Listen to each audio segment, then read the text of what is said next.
Boom, what is up, guys? How's it going? We are live here. How is it going? This is Zach Ginn getting ready for our Q&A live one right now. Really excited about this, guys. So let's just get some people hopping on here. Let's adjust some things here. Let's see if you guys can hear me. Let me know. I'd love for you guys to make sure you can hear me. Let me go check everything here. Boom, boom, boom. Check we're live. Okay, we should be good here. Perfect. So, yeah, guys, how's it going? So let me just get some banners here going on. Let's see here. Sweet. Yeah, guys. So let me know what's going on. Just talking to you from the house here. No office today, but yeah, we can answer some questions and can just help you become a better real estate investor today. So let's give you a quick update of what's going on here. So I had a couple deals this week, driving crazy with these coronavirus stuff, but you know, we keep the mask going. We keep everything as safe as possible. So if you guys are watching this and you don't follow me on Instagram, make sure you go to Flip with Rick on Instagram and give me a follow there. We have at Flip with Rick. Just always having the great content for you guys. And boom. So let me know, guys. Comment below where you guys are from, and we'd love to just get a conversation going. And boom, we can do just a quick Q&A here, guys. Not be too quick. I like to keep it long as possible. I like to answer all of your questions. You should get a lot of people talking from all over. So let me look here. Okay, it looks like we're all good. Just want to make sure. Okay, looks good. Looks good. All righty. So yeah, I can start this off. Let me go my Instagram DMs and just start answering some questions on there, and then we can start answering stuff from here. So let's see. So first question I got here, just to get everything going here, is, let's see. How should I get started wholesaling if I'm new and 17 years old? So that's a good question I got here. Thanks, Blake. So Blake wants to know, if I'm 17 years old, how do I get started in real estate investing? And that's a great question. So when you're 17, obviously the biggest pitfall you do have, if maybe you're in high school, maybe you're not, is you got to see where you can spend your time. Now, if you're in high school, obviously you don't have 12 hours a day. You can be hustling and grinding in real estate investing, and you might need to just focus on the basics. So if I was back at 17 again, I would just go back, just start upping my knowledge and getting as good as I possibly can learning real estate investing. So that's picking up some books, going on the YouTube University, and just learning and learning and learning. That could be a really good start when you're 17. Now, this brings me back. So you got to get the knowledge up, and there's some aspects of real estate wholesaling you need to understand. So when you're starting right when you're new, you need to understand, first of all, you got to get a general knowledge of real estate and acquisitions. So again, some really good books I do recommend is, I think Carlos Reyes got a pretty good one. There's some other ones like 40 Days into Real Estate Investing. Robert, let me see here. I got to do a volume check, guys, real quick. All right, yeah, we're good. Sweet. So yeah, we got the volume check. So yeah, so we go there, get some books. Obviously, just go on YouTube. I recommend all of my content for Flip with Rick. But if you can't do that one, just look at some other ones. I think, I mean, there's plenty of good ones. Carlos Reyes has a really good one. Jerry Norton's got good stuff there. I mean, if you search real estate wholesaling, you go to a pretty big guy, Max Maxwell, all those, Jamel Gibbs, all those dudes, like you can't really go wrong just listening to their content and them talking. But yeah, you really can't go wrong with that. And then obviously you need to start upping your acquisition skills. So the acquisition skills is where I really have my specialty. That's really where I've been really grinding and putting the hustle mode in there, and I get really good. And this was mostly me talking to people and getting really good at just getting deals done either virtually or in front of someone. Is I would actually just cold call and cold call and cold call. I would cold call for hours and hours and hours, and I would just keep cold calling every single day, Monday through Friday. Kept a pretty good schedule, like 4 to 7-ish. o'clock just cold calling. That's why I can go on these lives for hours and hours, just because I was on the phone calling, and it's definitely, I'm having a way better time doing this than if I was actually cold calling myself. So that's what I like to do, and that's how I actually got my skills up doing that. And then you just get better at that, and then we're in the coronavirus times now. So what are you really going to be doing that is different? So what I mean by this is real estate wholesaling has changed since, I would say, early March. And in early March, everything went nuts. So, with the coronavirus, it's a lot harder to actually go out and meet. Like, if you're 17, I would tell you, hey, Zach, go out there and meet and go on 50 appointments in a week, every single week, for weeks and weeks and weeks and weeks, and just keep going, keep hammering, keep going, and meeting everyone you can possible. And that is just not the case anymore. You can't be doing that. I wouldn't recommend that, because you'd be getting sick. And it's not guaranteed to get sick, but if you meet 100 people a week, I mean, what are the chances that someone's got coronavirus? So I would say you got to be a lot more careful in your appointments. You got to be a lot more just useful of what you're doing and meeting people. Obviously, tell you to wear masks, meet people in person. You can do some virtual deals, everything like that. It's always fun. But yeah, just learning it. I would say talking to people on the phone can make you a lot better. Just physically talking to people. That's another big one I do recommend, is just get on the phone and cold calling. Now, cold calling might not be the best use of your time, but you will definitely get deals cold calling. And it definitely is a good character booster, and it just helps you talk to people and really up your sales skills. I mean, how do you think people like Jordan Buffett got so good? They didn't do it by not cold calling. So let's see here. Let's go to the next question here. And obviously, got to learn marketing and all those other fun stuff. But if you're 17, get a little grip going. Start trying to meet people. Start trying to get those deals. But I mean, you're definitely on the right track here. So actually, sometimes I get some really good questions and I don't even answer them. I just save them for this, and then I'll text them after this. So let's see here.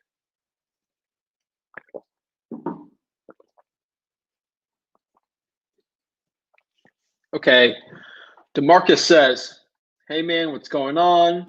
I'm in Texas. Let's see. This guy wants to know,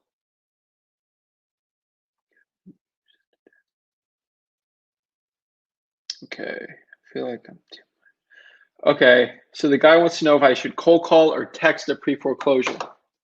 Now, the answer to that one is you should 100%, you should just text those pre-foreclosures. Cold calling pre-foreclosures aren't the best. I mean, you could hold on. You can talk to people in pre-foreclosure, but I mean, cold calling it it's honestly, in my opinion, a big headache and a hassle, because pre-foreclosures are a real difficult one, because it is just almost impossible to get them on the phone, because they're getting debt collectors, they're getting people calling like crazy. It's insane here. And I do recommend texting it. Cold calling, I would say door knocking, but with coronavirus, you never know what's going on here. So let me try to pop up on here too. Let's try to do an Instagram live, get some people over there too. See if I can help everyone. Let's see here. Okay, so boom, boom, boom. Get this guy on here. We're going to get the Instagram set up too, so we can get everyone possible to help. So, alrighty. Let's see here. So we got someone on here. So George wants to know, what's up, George? How are you? George says, hey, Zach, when sending a contract over to a seller from DocuSign, do I sign then the seller, or do they sign and then me before I send this to the title company? Thanks, brother. All right, George. What I like to do is, I mean, George, do you want leverage or do you not want leverage? And what I mean by that is, you obviously want leverage on the seller. So wouldn't it be better if they signed it first before you? Because if you signed it, then they're like, oh, this guy signed it. He's ready to go. He's good to go. And then they feel like, oh no, he signed it. It's kind of pressury. I like to have them sign first, because what What if I don't want to sign it, or what if I have to sign with another company? What if I got to do something else? Obviously, I just like to keep them signing it first, just to show it's a blank slate. Because if I sign it, I feel like it brings more pressure to the seller for some reason. It's just how my weird mind works. Yeah, but obviously using DocuSign, I would just send it over to them, have them sign it first, then have me sign it. That's the way I do it, because obviously they got questions, things like that. And then if they have to think it over, then your signature is kind of stuck there for a couple of days on DocuSign. So I'd rather them sign it and then me sign it, so it's signed on the same date. I get a lot of time when doing virtual deals, someone wants to say, "Hey Zach, can I go see a lawyer? Can you go help me out with this thing? Blah blah blah blah blah." It's like, come on, man.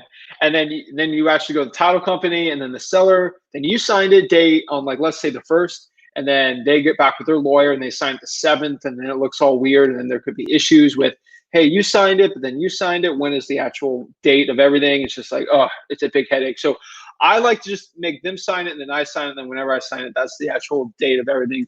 Let me go see this thing here. I just came back from checking out a house, so I didn't really.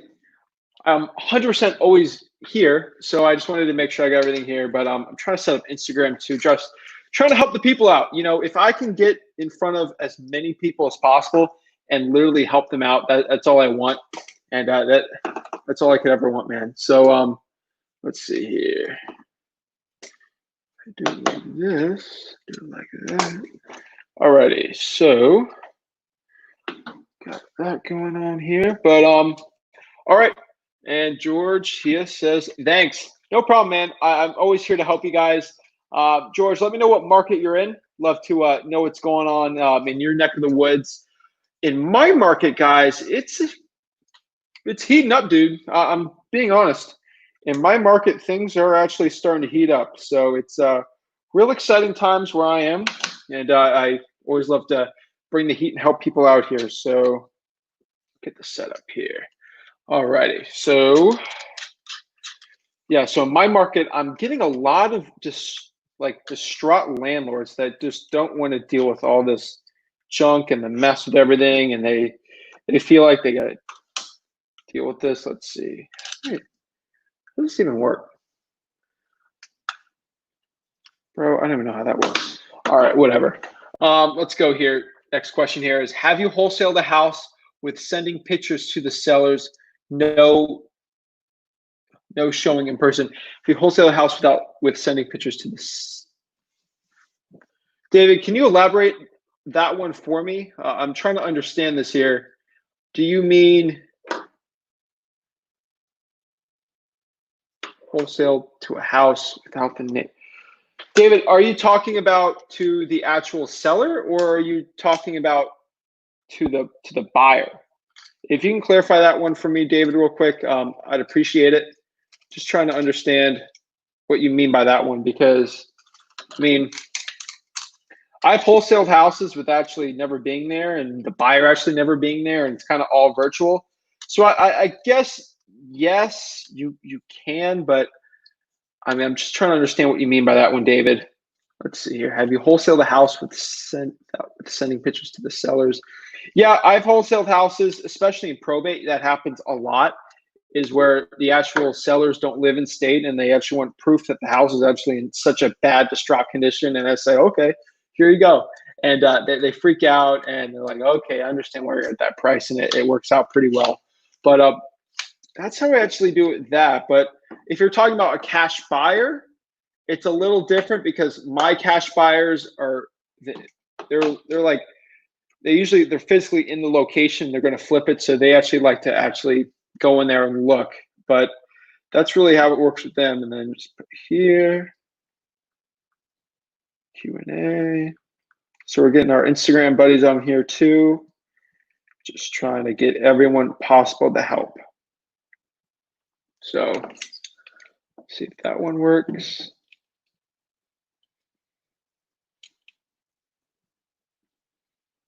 Cool. All right. So yeah, keep the questions coming, guys. Keep those questions coming. Love to answer them all. We're going to get you up here. All righty. So we're going to set that one up while we're waiting for everyone hop up here on YouTube. Usually takes everyone a while apparently to get on YouTube, but no big deal there. And yeah, we'll just see what we can do to help you out here. But yeah, let's see. Okay, looks like we're good on here too. Sweet. So all right, so George says here, I'm in South Florida. The market here is amazing. Dude, I'm telling you, Florida is literally on fire right now when it comes to actually wholesaling properties. I mean, right now I'm getting so many landlords that are just, I mean, they're being terrible landlords, and they're just not managing the properties correctly. They're letting these tenants take advantage of them, and it's just not doing well. So yeah, man, 100%. I'm telling you right now, in South Florida, it's crazy. Depends where you're out in South Florida. Miami is a little nuts, but I don't think you can really go too wrong wholesaling in here in Florida. Again, Miami gets a little tougher because I don't speak Spanish, so I could get in trouble there. But you know, it's a good market. I do enjoy it. There's other markets that are a lot tougher, so I'm pretty grateful for where I'm actually at here, and I'm pretty happy about it. So I can't really complain too much, and doing good here. So we got some more people hopping up here on Instagram. What is up, guys? How is it going? How's it going? How's it going? Let me just pop you guys up here. All right, guys. So yeah, let me know what's going on. I'm actually live here on Instagram, live here on YouTube, just trying to help everyone out, trying to help people out as much as possible here, and that's basically what I'm here for. So if you got any questions, pop them up here. I'd love to answer them, and we'd love to see here. So let's get some first questions going on here. So we got some guys popping in. So we got someone asking here, do you know anyone who wholesales in New York City? Personally, I don't know anyone specifically in New York City that's wholesaling real estate, but if someone's wholesaling in New York City, give me a holler, leave a comment below, and we can get you connected, bro. But New York City, man, jeez, that's an interesting one. New York City, I've never really heard of people like just doing like the wholesaling type that I do. Is like because I usually do the single family homes, so it seems pretty interesting. New York City, though, are you talking like a borough, or are you actually talking Manhattan? That'd be pretty funny, wholesaling apartments there. I don't know anyone in there. I think if there's a lot of killers in there, I would know, but yeah, never know that one. But I can, I will, I must says, how would I start here in Dallas? Dude, Dallas is an amazing market to actually do real estate investing. So that's a good one. I wouldn't be worried at all in Dallas. If I actually had to start in the heartland of America, Dallas, I would do driving for dollars. I think Dallas is a prime market for driving for dollars. There's some absolute killers in the Dallas-Fort Worth area that are doing very well. You go to Dallas, they're doing well. I mean, Texas overall is an amazing market. There's so many guys doing so well there. I don't think you can go wrong at all in Dallas. Who's out in Dallas? I know Justin Peters out there in Dallas. I think Mike Hambright's in Dallas. He might be out in a suburb or something like that. He's actually an investor field dude. He does really well out there too. Another really guy out there in Texas, you got Houston. I mean, there's killers galore there in Houston. You got San Antonio. I mean, there's so many good real estate investing going on in Texas. It's insane. I would say it's a little bigger. So maybe you're better in Florida, but yeah, man. So if I start in Dallas, I would actually do driving for dollars. So driving for dollars, if you guys don't know what that is, most of you guys do who follow me here on Flip with Rick, is you're actually going inside of your car, you're looking around, and you're actually looking for distressed properties. Sometimes if you're using like the PropStream app, you could actually, do something different there. You go on the PropStream, or you just physically drive with a notebook and just look around, and just go around here and look. And the good part about driving for dollars is it absolutely takes no skill. You don't have to be this absolute killer of a marketer to go out there and do extremely well. Just go out there and look for some properties. I mean, you really can't go wrong there in Dallas. I know Justin Peters and David Lecko, they partnered up there. They do very well there. I mean, driving for dollars is absolutely just a killer there. Then what I would do is, first of all, if you're starting out, I don't know your name, man. It says I can, I will, I must, but okay. But let me know what your name is. Love to actually know who you guys are, because you guys always hop on every week, and I really enjoy it. I always have a fun time talking to you guys. But what I've said before is you need knowledge up, man. The top way to get good at this game, which is real estate wholesaling and investing, is literally just talking to people and literally just going in front of someone, either on the phone or in person, and actually just building up the sales skills. I mean, a big part of why I've done pretty well in real estate and real estate investing is because I've gotten kicked in the mouth literally so many times by real estate investors and other like sellers just attacking me and going nuts, going crazy, going, oh, it's insane, man. So some more people here. What's up, Nick, here in North Carolina? Dude, North Carolina is an awesome market too. We know one of our good friends there, Jamel Gibbs, is out there in North Carolina. He just recently did like a virtual deal. Like, he's absolute killer. You already know Max Maxwell's out there, real estate guru, wholesale mentory, Rico, Marshall, not forgetting about you guys. They went on my podcast. They're absolutely just killers out there in North Carolina. They're also pretty good at basketball over there too. Not the best at football, but hey, whatever. So let's go to the next question here on YouTube is do you text blast? If so, who do you use? Okay, Roland. This is another controversial question, I would say. This is a question that, I mean, it doesn't really matter who you use for text blasting, man. I mean, I'm a big fan of Lead Sherpa. I'm a big fan of batch leads. Roar's a really good service. Launch Control. Personally, I've been using Lead Sherpa for the past, I think, 6-7 months right now. Ever since really Corona hit, we really went back hard on the text blasting, and it's really given us a huge advantage in our market. And guys, you know me, you know Rick, when we decide we're going in a marketing channel, we literally go all gas, no brakes, we go crazy. So we're sending out thousands and thousands of texts every single, I'm telling you, every single day, Monday through Friday, business hours, text, and it is just, we're just churning leads just like a machine. It's great. But to answer your question there, Roland, is I use Lead Sherpa. Just the way that I do it is because I'm not like the typical real estate texter, I would say. I don't think you guys are sending, you know, over 2,500 texts a day. If so, maybe Lead Sherpa is the right one for you. I think if you're sending around 1,000 a day, I would say batch leads is a really good service too. You really got to check the economics of everything. Again, Lead Sherpa, I'm pretty sure you have to actually sign like a contract or something like that. So I would say just look at what we can. Roar's a really good one. There's a lot of other services on the come up, man. There's so many services on the come up right now. And I think that take over Lead Sherpa, I wouldn't count out those guys at batch leads at all. I mean, they're pretty innovative.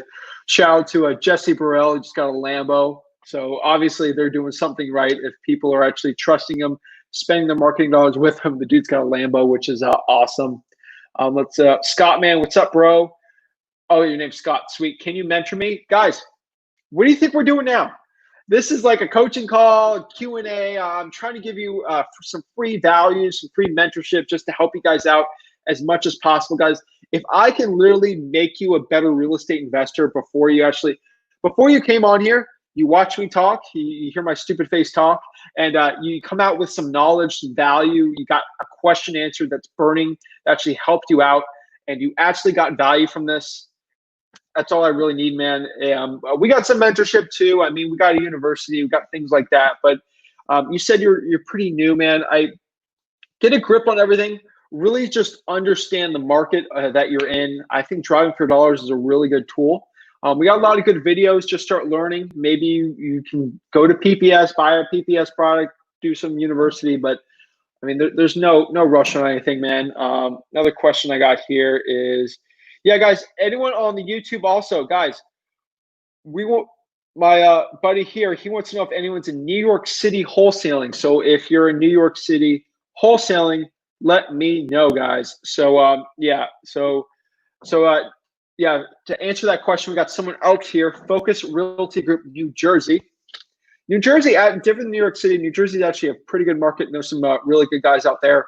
Wholesaling in New York City is pretty difficult, but the Bronx, Queens, Staten Island, Harlem can work, and of course, all of upstate New York. Of course, man, upstate New York's pretty good. Getting knocked way down is the only way forward. I'm in Nebraska market, living in San Diego. Yeah, dude, Nebraska seems like a really, really good market. I would not question Nebraska at all. Living in San Diego, yeah, San Diego is a tough market. I know a lot of guys out there in San Diego. I know who's there. Kent Clothier's out there. I think Greg Helbeck's out there, but he's like doing virtual stuff. There's some other San Diego guys out there. I mean, San Diego is where it's at to like live and hang out. That's a cool place. We're not going to talk about taxes. Don't get me on a rant, guys. I'm not letting you guys give me a rant on that. But San Diego is a cool place to live. But a lot of the real estate wholesalers that are really good, they got really good at virtual real estate investing. It's really helping them out. Jimmy here says, keep killing it, brother. Good luck, everyone. Thank you so much, guys. This is not you following me or subscribing to me. This is actually a community, guys. We're here to help each other. And if we can help each other become just better and better and better, I'd love to hear it. So comment below what market you're in. I'd love to talk about everything. So Nick has a question here. Says, anyone have a favorite skip tracing service? Sup, bro? So Nick, you really can't go wrong with skip tracing. I'm going to give you a dirty, dirty secret on skip tracing. You ready to hear it? Most skip tracing services, are you ready? Ready? You ready? We'll make this quiet.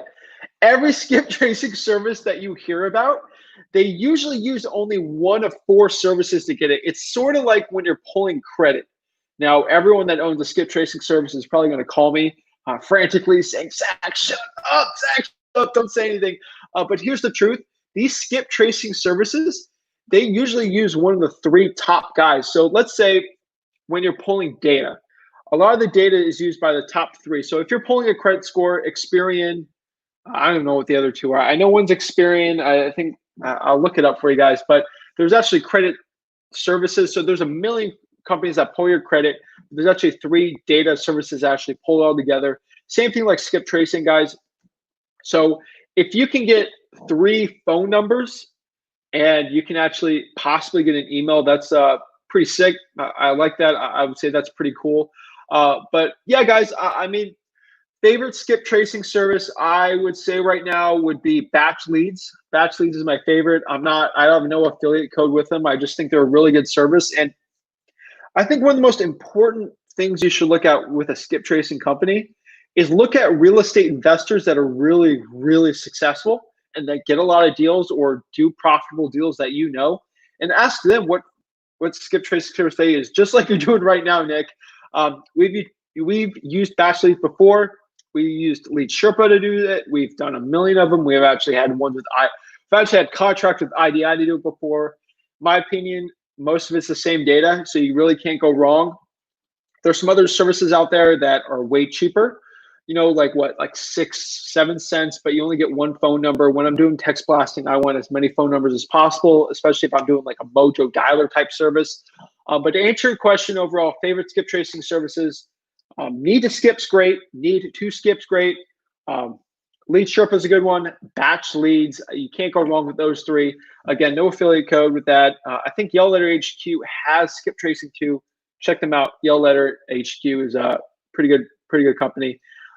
So weekly gratitude texts are key to opening up your market. Of course, man.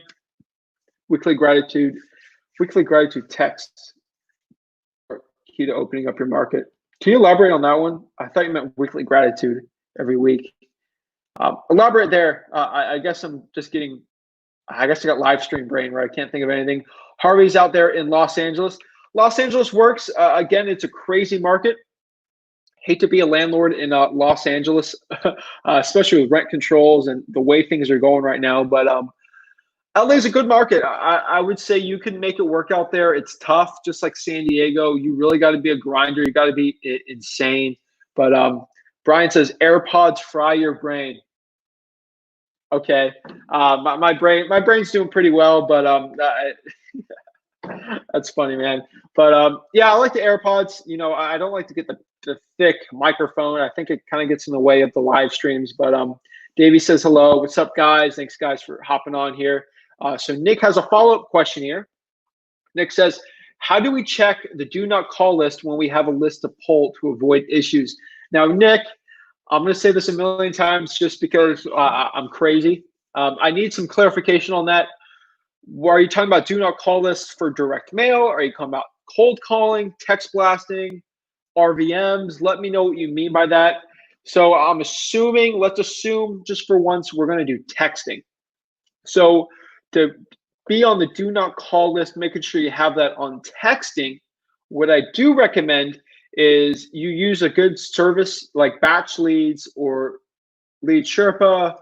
Roar, I'm pretty sure they do that one too. I'm not active in Roar. I got some students who do Roar, but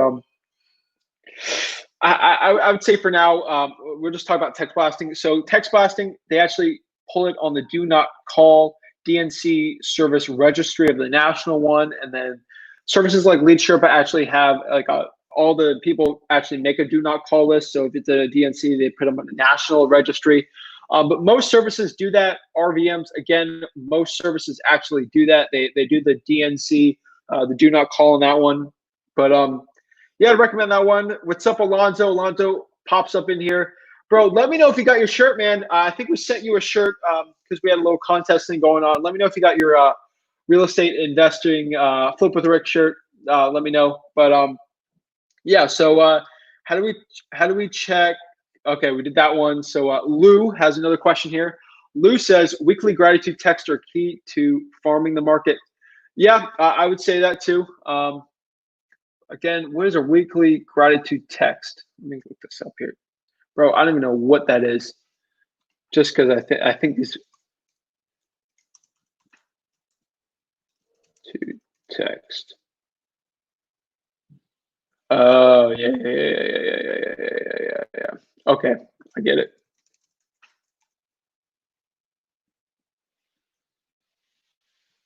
Yeah. Okay, we call it a little different than what we do, but yeah, we do that. Okay, yeah. I mean that we do that in our market sometimes. Again, we like to keep them sort of warm, or we act like we actually when we're actually texting in our market, we actually act like, bro, you still haven't gotten it.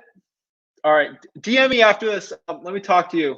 But we do this text one's automated. So if you text me, let me know. I'll DM you after this, man. Whenever I get off of here. But I'm helping the people out right now. But yeah, DM me, Alonzo. We'll get that going. Again, guys, if you're on Instagram and you actually want to pop up, say hi to me, get in here. Go to the YouTube. It should be in the link right here.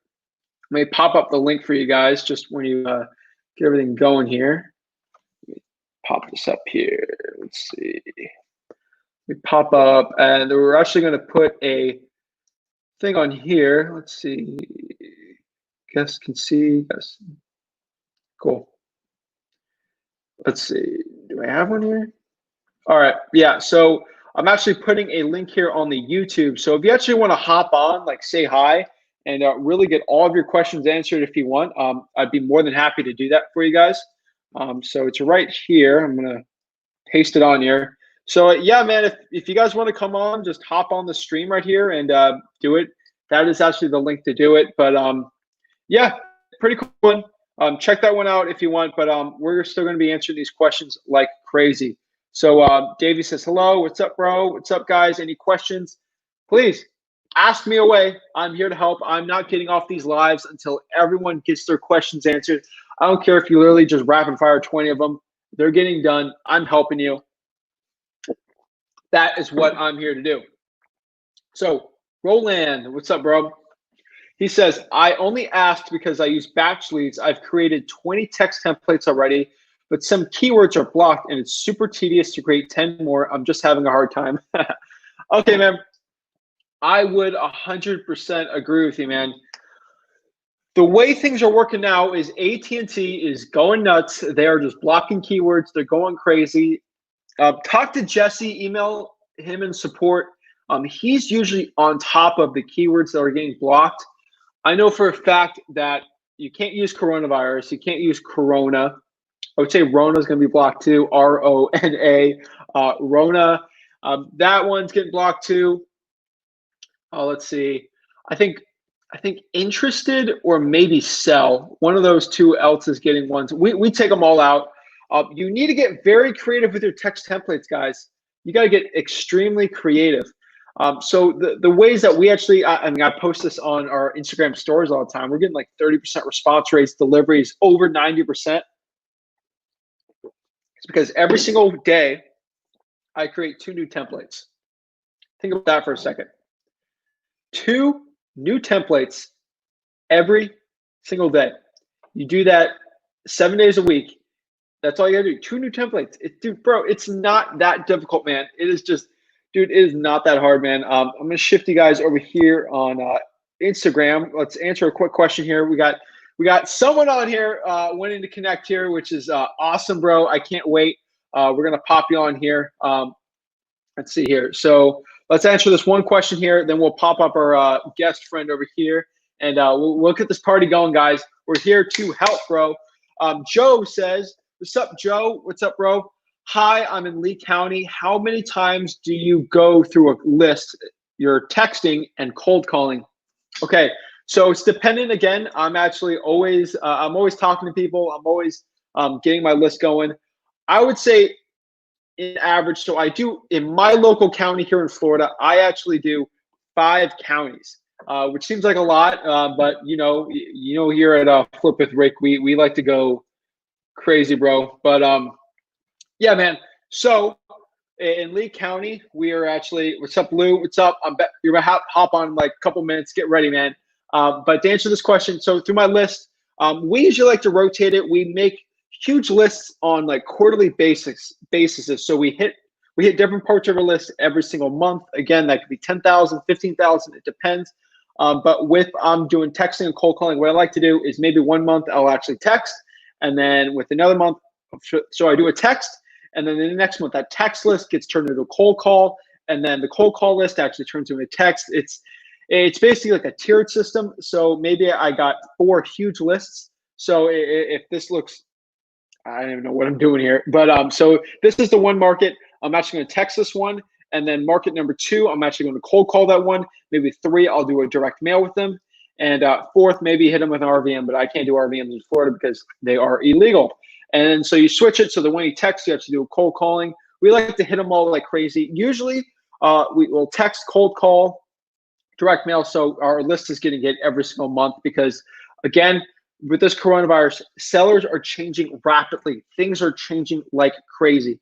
So to answer your question, man, we're always hitting our lists all the time. So without further ado, let's bring on Lou. Hello. Hey, bro. Can you hear me? You're on mute, bro. Off mute, brother. How are you? Good, man. How are you doing? I'm doing wonderful, my man. My feet hit the floor this morning, so it's a good day. Oh, dude, 100%, bro. Let's see here. Let me get you on the live here. Got me on the live? All right, let's do this. Let's rock and roll. So, my name is Lou Ramos. I'm on IG, the official Lou Ramos. I am a real estate investor, and I am a veteran 3-year real estate agent with eXp Realty. And so we were touching on, I commented on IG, and I believe on your WhatsApp, on a gratitude test. Pretty much a gratitude test is what I like to personally do on a weekly basis. Pretty much I go down my contacts. And what I do is I hit everybody in my sphere, friends, family, even numbers that are, let's say an example, FISBOs for sales by owners, expired. And I like to send them my contact and say, hey, I want to personally thank you for, letting me help you, with your real estate needs. Sometimes you're going to have somebody who's going to say, who is this? How'd you get my number? But 9 times out of 10, someone's going to call me back. And I say, yeah, I see that you had the property on the market, and I would love to identify your needs. Pretty much you have to focus on getting the appointment, So you figure minimum, in order for you to rock and roll, and if you have to start with a number on how many deals you want to close a year. A lot of guys that are in the industry that are investors, that they do wholesaling, or a lot of, agents that, are realtors, don't have a number. You have to have a number. You know what I'm saying? Mhm. You have to make minimum at least 100 contacts a day. You have to at least schedule an appointment. 100 contacts a day, that's anywhere from 1 to 3 appointments set a day. That's how you start developing your pipeline. Wholesaling is not difficult. No. Being a real estate agent is not difficult. You know what's difficult is actually getting someone getting up and doing their lead gen, okay, and actually making a commitment to themselves and making the calls that they need to do. A lot of people don't want to do that. They don't want to get on the phones. They don't want to get hung up. Don't call me again. They don't want to deal with that. They think that the deals are going to come to the door. You have to go out and you have to get them. Especially now with this COVID-19, it should be a no-brainer. Like COVID-19 should actually make your brand stronger. How is it that, hey, Mr. So-and-so seller? So I see that you have your property on the market now for quite some time. And I would love to customize your experience, and I would love to help you in getting your home sold. How can we make that happen? I have a tremendous amount of buyers that virtually want to look at your home, personally, virtually, digitally would like to put in an offer on your home, and we can virtually close on your home as well. Doesn't that sound great from the comfort of your home? You Yeah. know, it's just pretty much you have to. A lot of people talk about me, me, me, me, me, me, me. You have to talk about them, them, them, them, them. Questions create opportunities. You have to answer the questions that they have for you, but most importantly, you have to ask them questions to get to where they need to be. And if they're willing to answer questions, that means they want to work with you. They just don't know how to. Everybody, property sellers, they're concerned about commissions, the wholesaling fee, etc. I pretty much get them away from talking about commissions, and pretty much let's net. Let's think about netting. Forget about commissions. Mhm. So let's say if I have a property, I have a FISBO, and the gentleman's got a problem against paying me a commission. No problem. Well, how much do you want, Lou? I don't know. How about if you pay me a 6 or 7%, possibly at 8%? You're out of your mind. You're out of your mind. A 7%, an 8%, a 6%. Well, how about this? How about if I do a 7% and I'm gonna put your property on the market, and I'm gonna do a 10-day marketing blitz, and I'm gonna get this home sold for you. But this is the key. I am going to co-broke, and I am going to work with agents.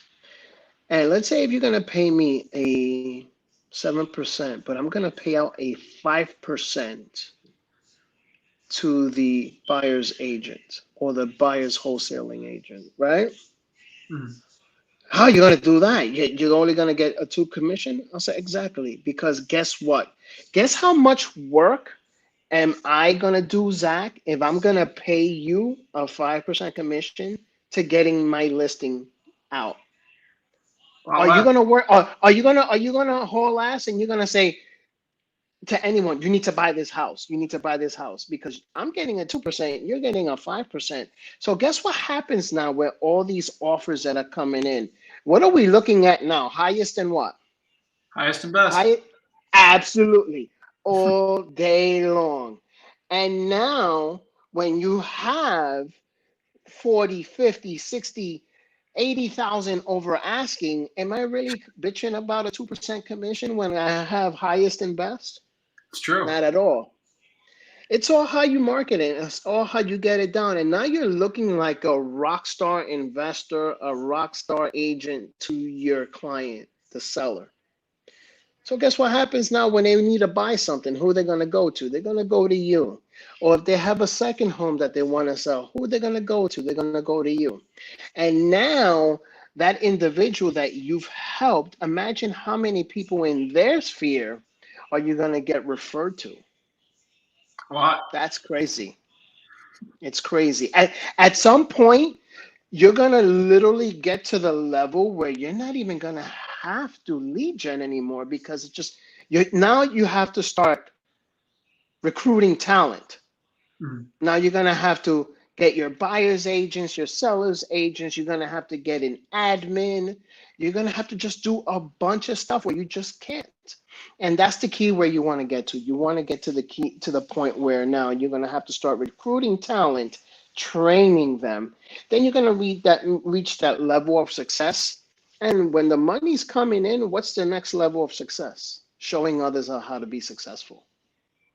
Which I'm pretty sure that's where you're at, Zach. You know what I'm saying? Because I've seen you. That's what Rick said. I run operations for Rick, and I basically run the YouTube channel just because I like doing it. I like helping people. But yeah, bro, tell me a little about yourself. A lot of people are hopping on here on Instagram too, on YouTube, man. So again, can you let me know what market are you in? You're obviously an agent to investor. Like, just a quick overview for everyone. Well, I'll tell you a little bit about myself. Born and raised in Jersey City, high school graduate, became a cop, stopped being a cop, got introduced to the wonderful life of real estate, became an investor, did what I had to do, did a couple of JV deals together. From there, I wanted to know a little bit more. So I did the 75-hour course. I became an agent with Keller Williams, and I was there for like about a year and a half, two, and then I hopped on board, and now I'm at EXP. Super happy with it. I'm in a great group of people that pretty much we lead gen every morning from like 8 to 11, and then every night we have another Zoom meeting, which we're all held accountable to, where we got to check in our numbers to see how many contacts we made for the day, how many closed. Uh-oh. All right, you popped off there for a second. I just got a call, but I deleted it, so I declined it. So pretty much our numbers, we check in our numbers daily, and we have to stay on track of what we have to do. There's time blocking, so you have to do your time block from this time. I'm not answering calls. This is what I'm doing. You know what I'm saying? And you always gotta keep your name in your clients here, get them into your subconscious mind, because now every time they think anything with real estate, oh my God, oh my God, oh my God. But anyway, so yeah, I hooked up with KW, did what I had to do. So I really wanted to focus on real estate, because I'm not one of these guys that if I'm going to be doing something, I'm just going to do, oh, I'm a licensed agent, I do real estate. I enrolled into a 6-month fire academy, and I became an inspector because I wanted to learn foundations of homes, fire code, building code. And then from there, when I was done with that, I became a building codes official, which pretty much I could go into a commercial property, I can go into a residence, and I could pretty much let you know if this house is good, if it's going to get a CO, if it has structural damage, if it's got mold, if it's got fire violations, anything going on, this is good to go, this is not good to go. I don't do inspections for a municipality or on the private sector, but when I am working with a client, either an end buyer, meaning a potential homeowner, or if I'm selling something and I'm working with them, these are the things that need to be addressed so that we can move forward and get top dollar for your property. You know what I'm saying? So yeah. Real estate this is what I do. Real estate, you got drunks that they drink every day, they're alcoholics. You got people who use drugs, and whatever drugs they use, that's their thing. Real estate is my drug. This is what I do. That's my niche. You have to figure out your niche, and you have to know what's your why. If you don't know your niche, if you don't know your why, you're not going to go anywhere. Definitely. Looks like you get another call. Can you see me? Should be coming up. We're gonna pop up in like a couple seconds. Hold on. Beep. Here. Let me Take see. it off.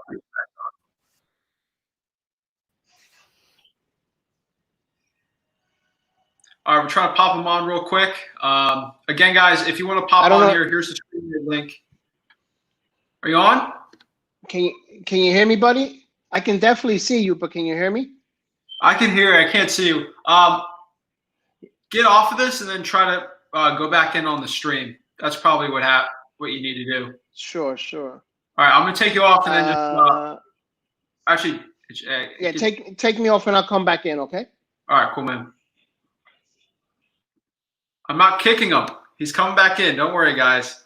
Don't worry, guys. I'm gonna wait for him to hop back on. Again, that is the stream. But oh my God, Roland, dude, you're crazy. You're crazy, man. Okay, let's go back up here to the beginning here. We're gonna wait for him to hop back on here. Wait for him to hop back on here. Let's answer a quick Instagram question. Guys, you guys on YouTube, keep asking questions because I've already said this below. I'm not leaving until everyone, Instagram, YouTube, gets their questions answered. So this might be the first 10-hour live stream. I'll go 24 hours. If you guys got that many questions, I'll go for 24 hours straight. But let's see here. Let's answer this question real quick. So, I think your name's Xavier, but I could be wrong here, bro. Newbie question: should I still cold call landline phone numbers, dude? That is a no-brainer, bro. Please, man, cold call those landline numbers because those are gold numbers. Those are numbers other real estate investors like me can't text. So a big reason why, I mean, bro. Cold call those landline phones. They're very valuable. They're going to be a lot less saturated. Again, the pickup rate for landlines are a lot smaller, unfortunately. But that's just the way the cookie crumbles, man. But again, unfortunately, that's just what you got to deal with. Again, I'm going to post that Streamlart, that link on there, bro. If you can go on there, get on. Let me know if it helps me out. But yeah, man, Roland, bro, you said it. A lot of elderly people still love their landlines. It's so crazy, man. A lot of my direct mail deals that I get is because I don't hit the landlines too crazy. But once they get going, dude, the elderly people do love. Again, you cold calling the elderly people. They're a lot more aggressive, I guess. They don't like cold callers as much, but if you get a nice, sweet lady that's just trying to sell a property, she needs a solution, it'll definitely help you guys out. But yeah, man, cold call those landlines. Dude, it can't go wrong doing that, man. Looks like Lou's back on here. So let's get him back on, get him situated here. But see if I can set everything up right here. So let's get you on here. Alrighty, we're gonna get you on here. Okay, Lou popped on, then he popped right back off. So okay, cool, bro. Get back on here, Lou. Let's talk. If not, I can help all these people out and get going. But Lou also said here, Mojo Triple Dialer has an amazing skip tracer. Yeah, they do have a pretty good one, service Lou. I don't know how much they charge though. If you Lou's gonna pop on here. He'll let me know here. Ooh, back on here. What's up, man? Ooh, this a lot of issues going on here with these phones and deals coming in, contracts, the computer. You know how it is. But anyway, I'm back, guys. I'm sorry. I'm sorry for the. This is what happens when a 46-year-old has got all this technology in front of him. He doesn't know what the hell's going on. Cool. So, are you an investor or a wholesaler when you say investing? Well, I'm more on the investing side. So I like to flip and sell, and I also like to flip and hold. Wholesaling, I did, a couple deals, not too much. I think there's a lot of great opportunity in wholesaling. it's just something that I didn't focus on because I think like I said, you got to know your why, right? You got to know what do you want to do. You know, you got a lot of people that they want to jump in all over the place. And then guess what happens when they try to do everything? Nothing gets done. Sure. Wholesaling is a very good thing if you want to be a wholesaler. If you want to collect passive income, you want to, you know, get distressed properties and you want to rehab them with minimum cost. You do your scope of work, you know, and then get your your monthly rental income on all the properties. You're going to be in a very good place, you know, because now you're going to have assets, not liabilities.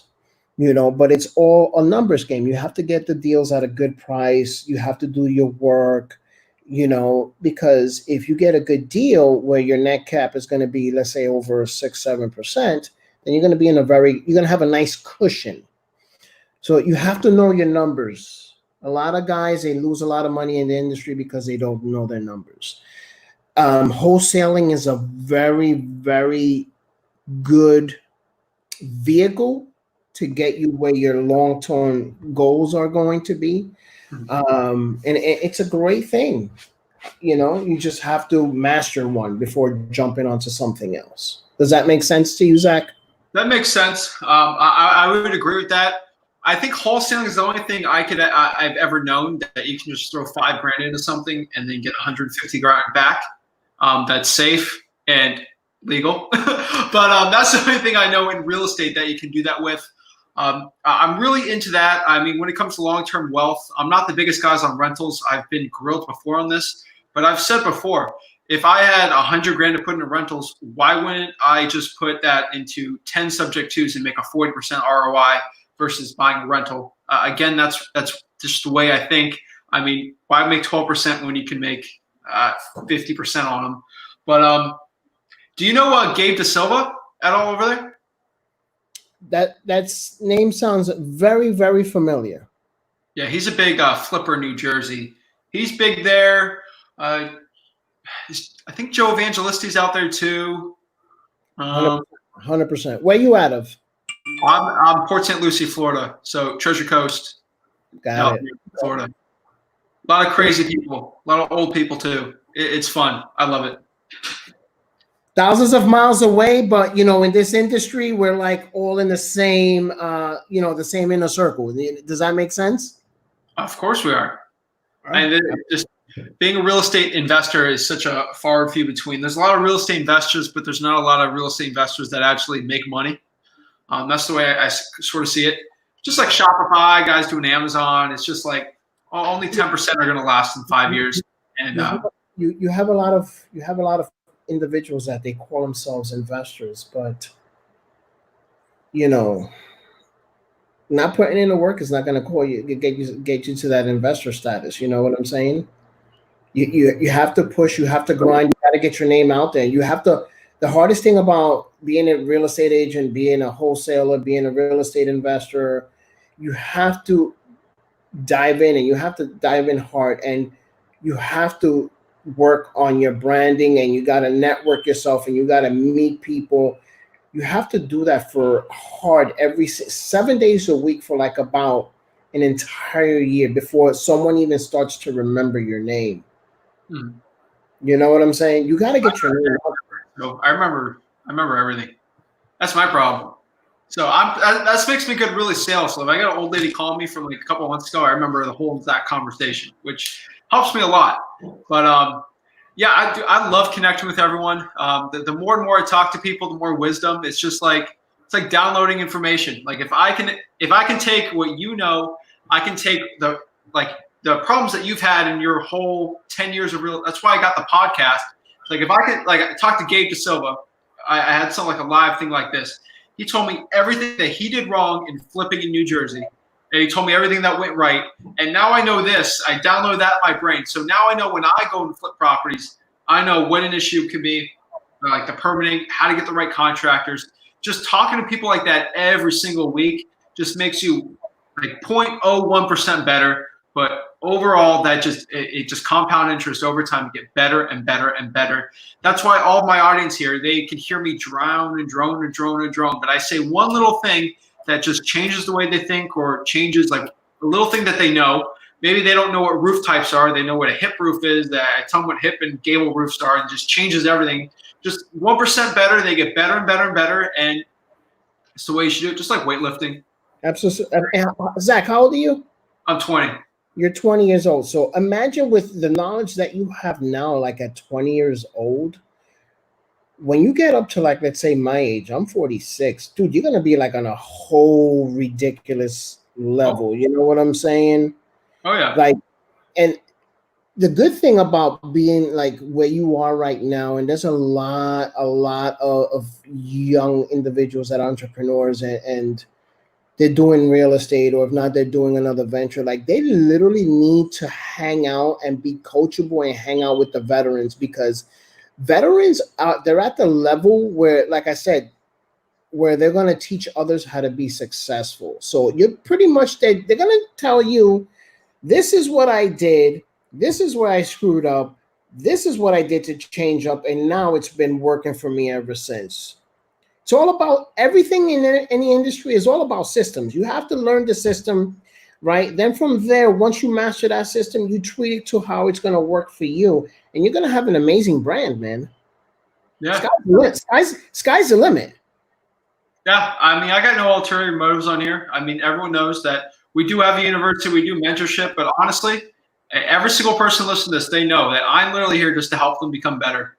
If I can provide some free value, when I was 17, nobody went on a live here, and no one literally, like, if I was 17, if I could hop on a conversation with a dude that's doing like 6 figures every single month in real estate and just have him talk to me, answer my questions, it would have been so valuable. No one did that when I was 17 years old, like nobody.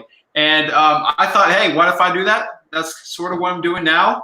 Started the YouTube channel a year ago, thousands of subscribers. It's working. And if you did want some type of mentorship or coaching, it would cost you thousands. Oh yeah. Because when I started in the industry, there was a bunch of people that would say, "Oh, Lou, I'll take care of you. Come on board. I want 20, 30% of the deals that you're doing. When you close, this is what we need. Or you're going to pay a monthly fee, etc." So now it's like, you know, I'm very blessed to work with a group of professionals that we're just doing stuff together, and we're just growing. Like together, we're one big fire. Yeah, I gotta shut it off real quick. Let me share this. I have everyone going on. I have everyone on every platform because I'm trying to help everyone out here. But you got a lot of traffic going on over there. I got a lot. I had like 15 people there on Instagram looking, and now I got people on Instagram. But it shuts off after an hour on Instagram, so I had to keep that there. But yeah, man, it's just helping people out. That's what I'm here for. Connecting with people like you. That's awesome to hear your story. But yeah, man, me helping people out. Apparently, thousands of people like it, and I'm going to keep going. Just providing value. That's it. That's it. Bringing value at your doorstep. You know, and just you got to work with the right people. You know, people that are going to take that in consideration, and they're going to want to grow. I'm going to have to get my charger because my laptop is telling me like about 5%, and then you're going to go bye-bye. So Zach, give me 1 second, brother, and I shall return. Okay. Okay, I'm gonna go talk to some more people here, try to help everyone out. But let me take you off. But you're not kicked out. I didn't kick you, but you're still in the stream there. But yeah, you're good on there. But let's pop this up, guys. Answer these questions. I'm telling you, nobody. Let me pop this one because this isn't a question. But Zach giving out so much free game, dude. If I can help you get your first couple deals absolutely free, that's what I want, dude. At 17 years old, nobody had this on YouTube. Nobody would hop on here and talk to a successful real estate investor. I said, screw it, let's do it. That's what I got the podcast for. We're actually doing podcasts live. So it's kind of like what I did here with Lou. So I'd be on one side, and then the other guy's gonna be on the other side. Dude, I'm telling you, Q4, October to December, I have literally put absolute killers on this Bag Searches podcast live. And you guys are gonna ask them all the questions. I'm telling you right now, you're like, Zach, can you tell me? I'm not telling you. They will be announced every week on my Instagram. I'm telling you right now. You guys are thinking, oh, Zach can't. Zach's saying he's got guests, but like I'm in wholesaling. I know who the good guys are. I'm telling you right now. I'm proving you wrong. I've gotten the top guys in real estate wholesaling. You guys know exactly who I'm talking about. They are all coming on. They are all lined up. They all want to help you guys out. They see what I'm doing. They know me. Trust me, these guys, they know what I'm doing. And you guys are going to get on there and you're going to help them up. But let's start up from the top because, again, I have to answer all these questions, and I'm probably going to go on for 10 hours today, but, you know, that's okay. Hopefully that was a joke, but okay, man. Roland says, I can't use property, the keywords for texting, property, offer, cash sell, interested, and much more, LOL. Yeah, dude. Quick tip for you on that one. When you hear that, okay, sure, sell is not there. But think about this for a second. Cash, that keyword for texting. Is there a synonym for the cash? Yes, there is. You can use money. You can use check. You can use wire. Just like something like, hey, I heard you might need to sell the property. I'm not using any of those keywords on there. I'm offering you something where you can get a check for the check for 123 Main Street. You know, you got to be creative, bro. You got to be creative, and that would be the difference between you and the millions of other people that text. Just like direct mail, we're very creative in our direct mail. We're doing that all here. Let's see. Lou wants to know, he says, my IG live is gone, and said, I'll just tell him I know. Has a 1 hour limit. All right, cool. And again, this is mostly a YouTube thing. I mean, this is 99% trying to help the YouTube guys out because YouTube is where I spit the most value out. Quick secret on there, but I spit some value, guys, out. I spit some value on the Instagram too. Check me out there. I'm always doing something pretty funny on there. But let's see. Quick question here. Then we'll go back with Lou. George says, can double close to use finance buyers or cash hard money is the only way to move a property? Can double close to use finance buyers or cash hard money is the only way to move a property? Give me some context on that, George. Are you talking about you need that because the buyer is using financing, you have to double close? Because technically yes, technically no. Depends if it's hard money, but you say hard money there. So let me know if the buyer's cash, you don't need to do a double closing. I'm not really a big fan of it. Again, it's always how good of a title company you have. Do you have an investor-friendly title company, or you have just a, I'm not going to curse on air, but you know, like just a lower tier title company that's used to just like, you know, the Keller Williams and the luxury agent ones that don't know exactly what wholesaling is, and they're absolutely terrible for us as wholesalers. But Nick, you're the next question up. Don't worry, guys. Guys, answer your questions again. Before we go any further, before we hop on, talk to Lou one more time, you guys need to stop right now and like this video right now and click subscribe. The more likes we get, the more people that hop on here. And guess what happens when more people hop on here? They ask more questions, which makes me have to stay longer and longer, which means I spit more fire and value. Because I'm telling you, these guys asking questions, they're asking questions that you actually have, but you actually haven't even thought of that question. It's actually a really good question, but you've never even thought about it, and it brings you more value. So liking this right now will make you a better real estate investor. I'm not trying to trick you here, guys. Like that right now, and let's get going, guys. So smash that like button, subscribe. I get more pumped up. The more people that come on here, I even get more pumped up here, and that's it. So let's go back here on the other banner. So comment below your real estate questions. Let's get Lou back on here. Bro? I'm here, bro. Back on. I'm here. Try this one. We'll get people low by that one, so we'll get the outside one here. But yeah, man, that's all I'm trying to do. Just help people out, and that's it. Most of my audience are real estate wholesalers. I got some investors, fix and flippers, but you know, it just anything real estate investing related. I'm here to help, and that's really it.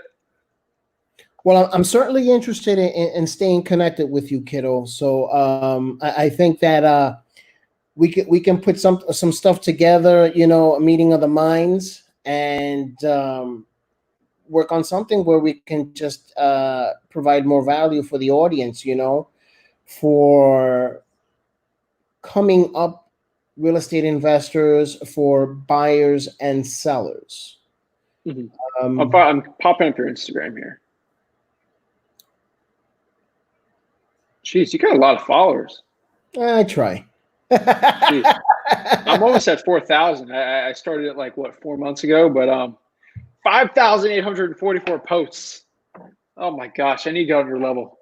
Yeah, you just got Guys, I'm not lying. Look, check this guy out. Give him a follow. hit me up. But, And listen, cool, bro. at the bottom of what I do, real estate investor, it says realtor. It says humble badass. It's all about being humble. You know, Dude, that's real estate's all about being humbled, because you can feel like you're the big bad wolf. Like, you're a realtor too. Actually, I can't say. I got one guest. He's the top realtor in LA, but something like that. But like, you can feel like you're the biggest, baddest realtor ever, and then Ryan Serhant comes out here and just says, "Hey, I just sold $100 million this week in real estate," and you're just like, "Whoa!" It's everyone in the market. I put on. You might think you're your top rental dude. I had on Matt Larson. He owns 4,000 rentals. So you think you're the rental king because you own 100 in New Jersey. This dude owns 4,000 rentals. There's always someone better than you. But if you can just get better by listening to those guys, the sky's the limit. Yeah, it's ridiculous. You know, I one of my business partner that I've done a couple of deals with. You know, this man owns like about 60 properties. And he gets rental income off these 60 properties. One property can be a 12-unit building, you know, a one family, a multifamily, a 2 or 3, you know, he's got buildings all over. He's in a very good place. And you know what? This guy still gets up in the morning. He grinds. He still drives for dollars, knocking on doors. Do you want to sell? Do you need to do this? And this is the type of guy that he'll do anything. He'll wholesale a deal. He'll buy the property. He'll rehab it. You know, it's all a numbers game. You have to look at the property and say, is this something worth wholesaling? Is this something worth buying and keeping for passive income? Once you start getting into the ball rolling and where you have a nice cushion where you can invest into property and do what you got to do, you're going to be able to make these determinations whether or not, when you look at a property, say, okay, this baby I want to hold on. This baby I want to wholesale. This baby I want to flip and sell. You know what I'm saying? You're gonna start find what the rest of the best are. You're gonna, and it's just gonna come to you like nothing. You know what I'm saying? And that's it, man. You're in a really good position when you can say, this is what I want to do with this property. I could get it done in 90 days. Yeah, I mean, I think we got to win. We do a lot of wholetailing. You probably know what that is, but that's basically what 90% of our business model here in Florida is, because I'm so thankful for the people in New Jersey leaving the state and coming to Florida and just buying all my properties. So there's an influx of people going into Florida, and so that means just the demand's up and up and up. So when I list a property on the market that's like a quaint 3.2, it sells instantly. Shit, Zach, I might wind up buying something off of you because I want to leave Jersey. You don't want to buy anything from me. I'm telling you right now. I literally sell my property to the highest and highest and highest and highest. I don't give deals out. It's just the truth. So if I get a property, I'm squeezing the most profit possible out of it. Well, that's business, right? That's business. So I'm not that wholesaler that'll give you a sweet deal. That used to be me. 17 years. That's when I was in high school. That's not me anymore.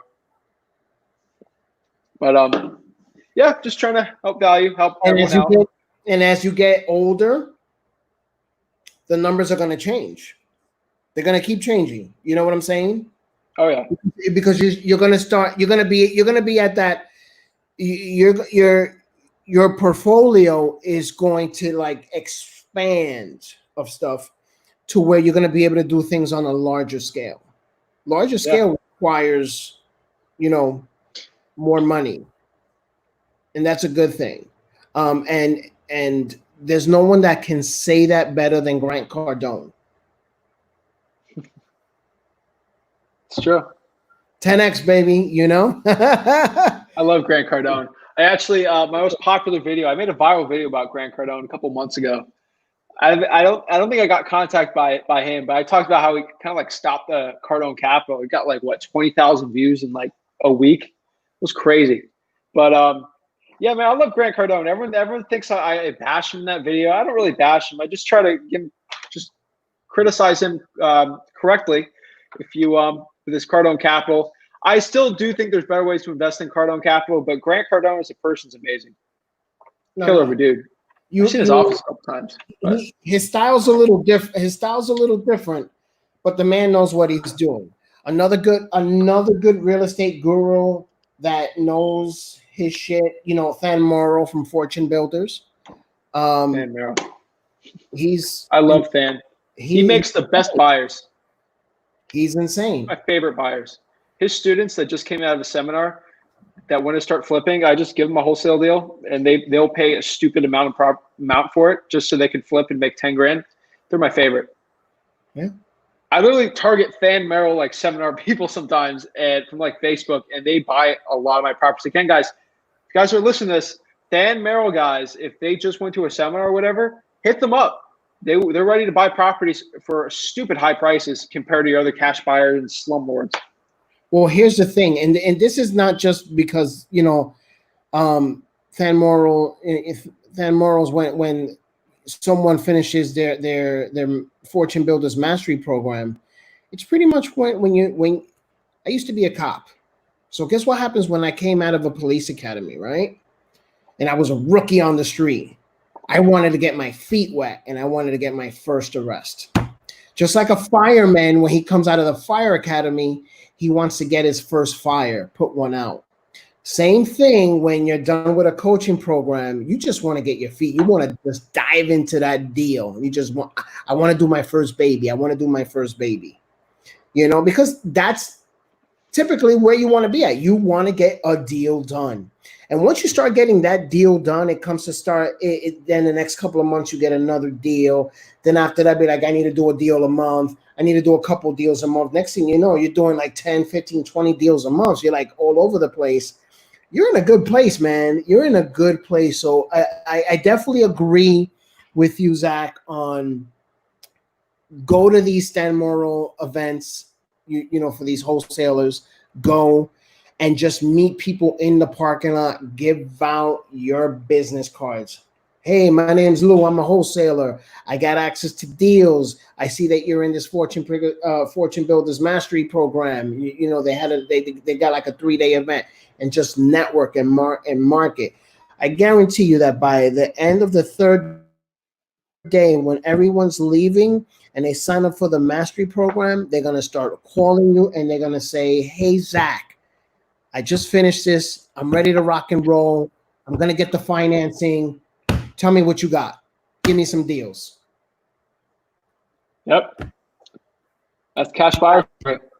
You got to get them. You got to get them while it's hot. And just don't hand out your digital business card. Exchange information. Put them in your CRM. Follow up. Gratitude text. You have to do contacts. If it's a hot lead, you got to follow up with them every couple of days. You can't let leads fall through. This game is all about follow up. You have to follow up. It's pretty annoying for me, but you get touched 3 different ways if you're a seller. If you're like, you're on my list, God bless your soul, because you're getting hit in 4 different ways. You're getting a direct mail from me, you're getting cold called, you're getting text, and you're getting text multiple times a month. It's really annoying to be on my list, but yeah, I feel bad for him. But that's the difference between a good investor and a bad one. I've literally had clients say to me, all right, Lou, okay, bring the paperwork. I'm going to sign it. I'm tired of you just calling and texting and emailing me. Okay, I'm already in front of your door. Open the door. It's the, what is it called? It's the attorney approach. That's it. You hear me all the time. You're like, okay, fine. Now I'm ready to sell. I'm getting this. I mean, I go to these properties, but it's different wholesaling. But I don't have anything against real estate agents and realtors. I actually got a lot of good realtors, actually, my cash buyers. But it's hard to connect with a lot of these guys because these realtors, like there's only honestly 5 in the 5 counties that I know that legitimately know what I do, and I can talk to them, and they got a good pulse in the market, and they could actually help me out. Every realtor's like, "You're a what? You don't have like they don't trust you just because you don't have a license, and they don't like it." And I've said it a million times, I don't have a license on purpose because I don't want to put my name on a bandit sign and then get a $5,000 fine. It's not who I am.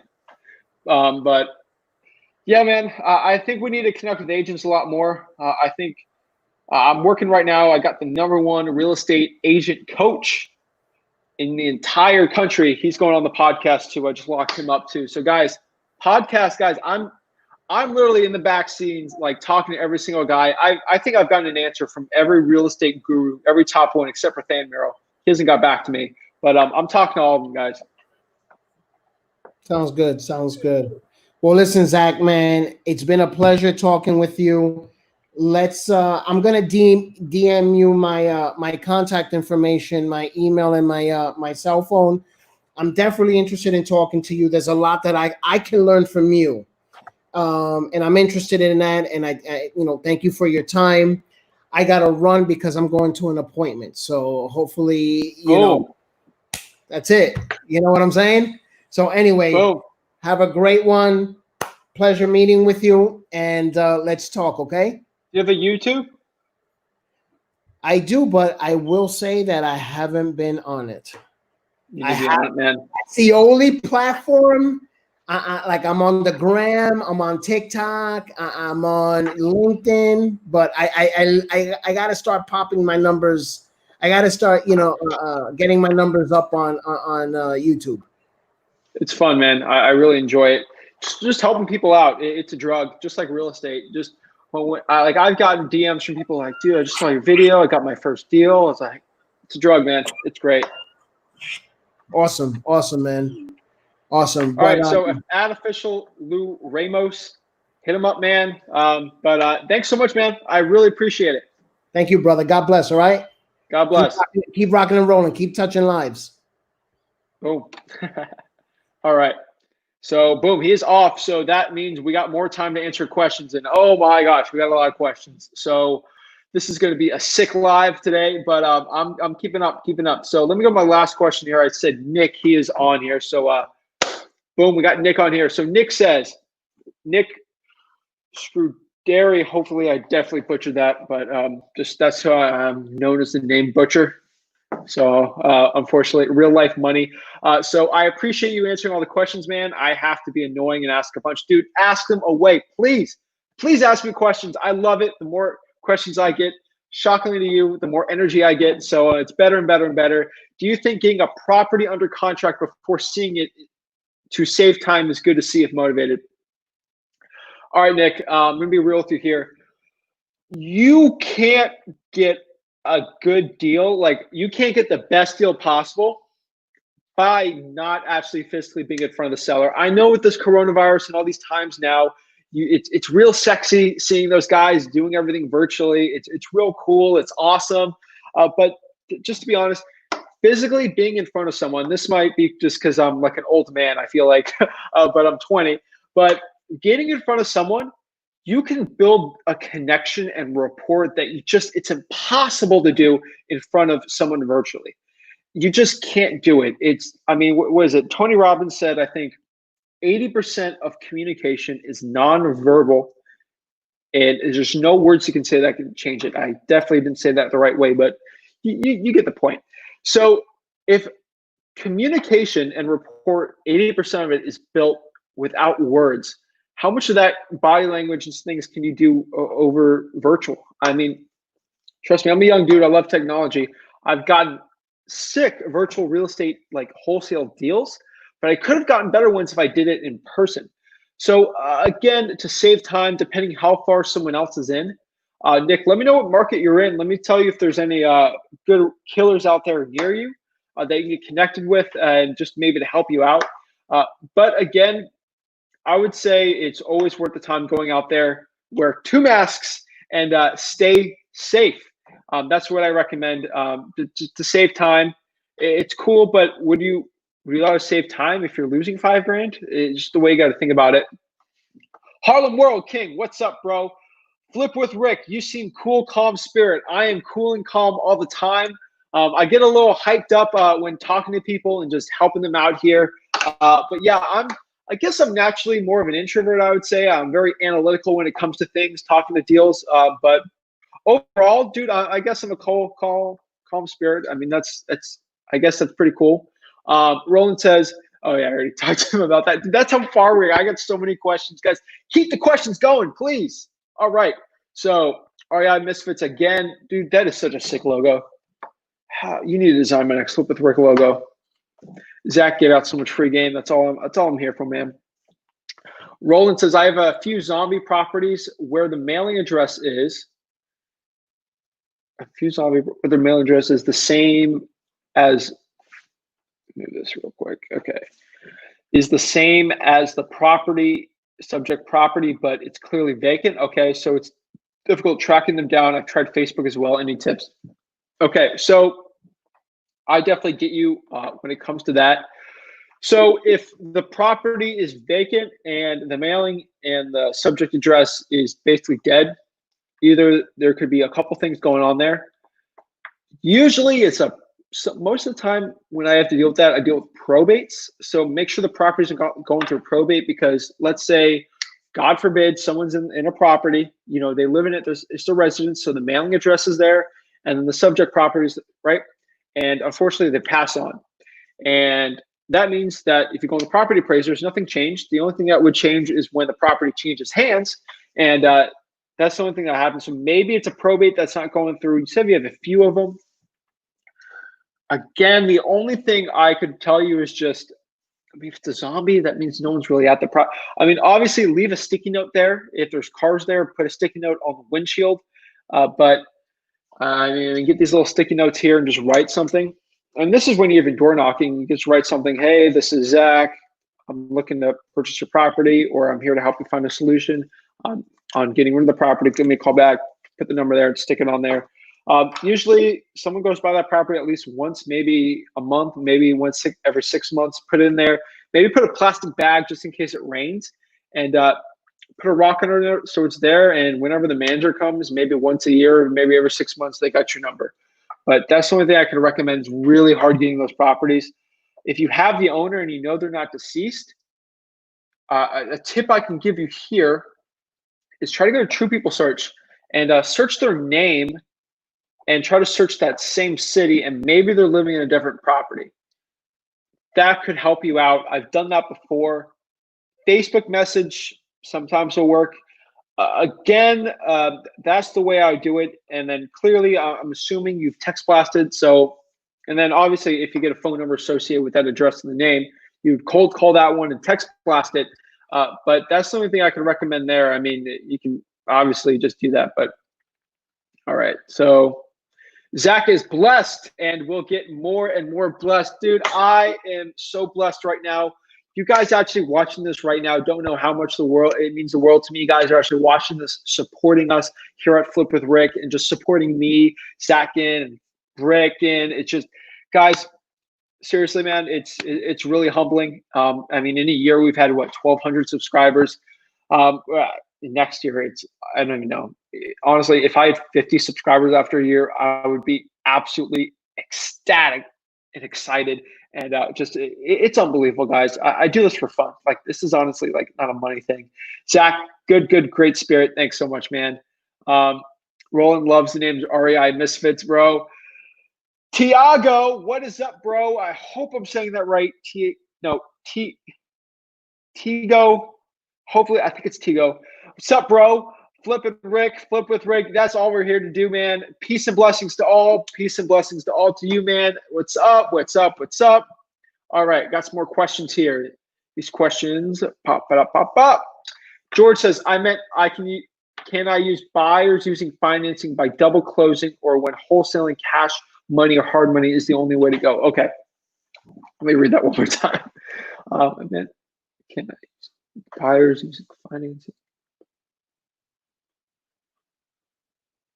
You can do a double closing on that too, but again, I do recommend that you just do the one closing. I think it's easier with the title companies and it's a lot less hassle, but you could do a double closing. That's more of a Rick question, but it's definitely, I hate to say this because I'm saying this a million times, but that's because the real answer is, if you literally gave me a property, I looked at everything, I looked at the seller, you actually showed me, I said hi, I shook their hands, I can tell you if it needs a double closing or not. It's really on a case-by-case basis, but usually you don't really need to, it's not really the end of the world, man. So, bro, it doesn't matter. Again, you're still making a wholesale fee, and that is what we want, right? Or a wholesale, whatever.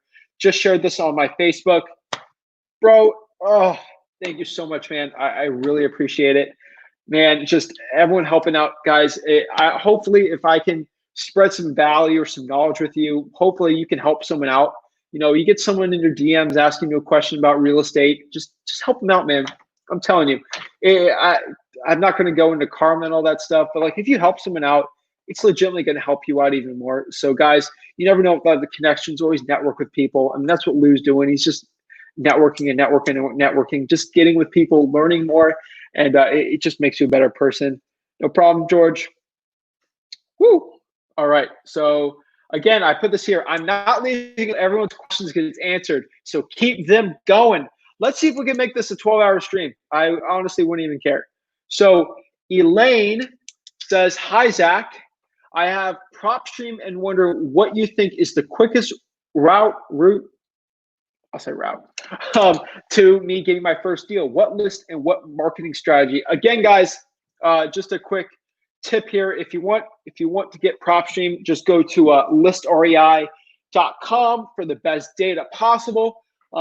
Again, that is listrei.com. PropStream, I love it. Okay. So quickest route to get your first deal on PropStream. I would actually say this. Like, I'm going to be honest. Like, I'm not here to, like, you can go use the link there, buy props. Like, honestly, I don't really care. I'm just trying to help you out. So Elaine, hopefully you're still on this. I think you are. But right here, where you see this PropStream app, you're going to go in the PropStream app here. I'm going to show you real quick. All right. So I'm actually in the PropStream app right now. I'm going to show you exactly what we need to do. So this is for PropStream. So you're in the PropStream app right here. Okay. What you're going to do is you're going to go here to Drive. All right. And I'm assuming you want to get your first wholesale deal. You're going to set your filters here. All right. I can't really show this. I made a PropStream video on the mobile thing, but what you're basically going to do is you're going to go here to MLS status, say no real quick, property characteristics. Right here, you're going to make sure we are at residential. Just click that one. We're going to do about a 15-mile radius.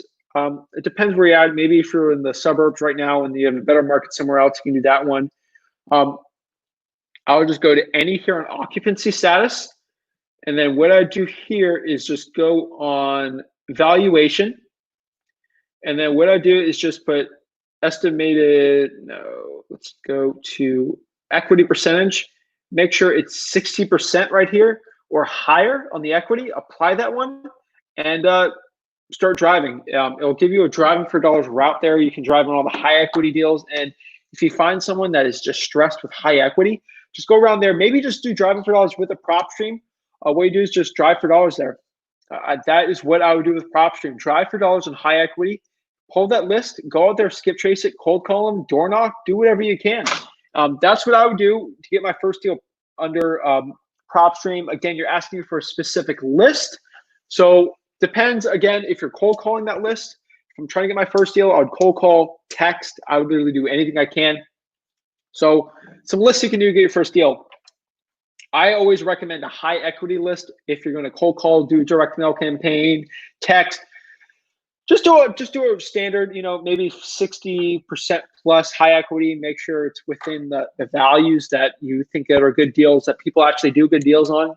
Do that one and just pull that list out there and go and then just text that list, cold call that list. I'm going to door knock right now, COVID. But I would actually do that one and then just try to get a deal from that.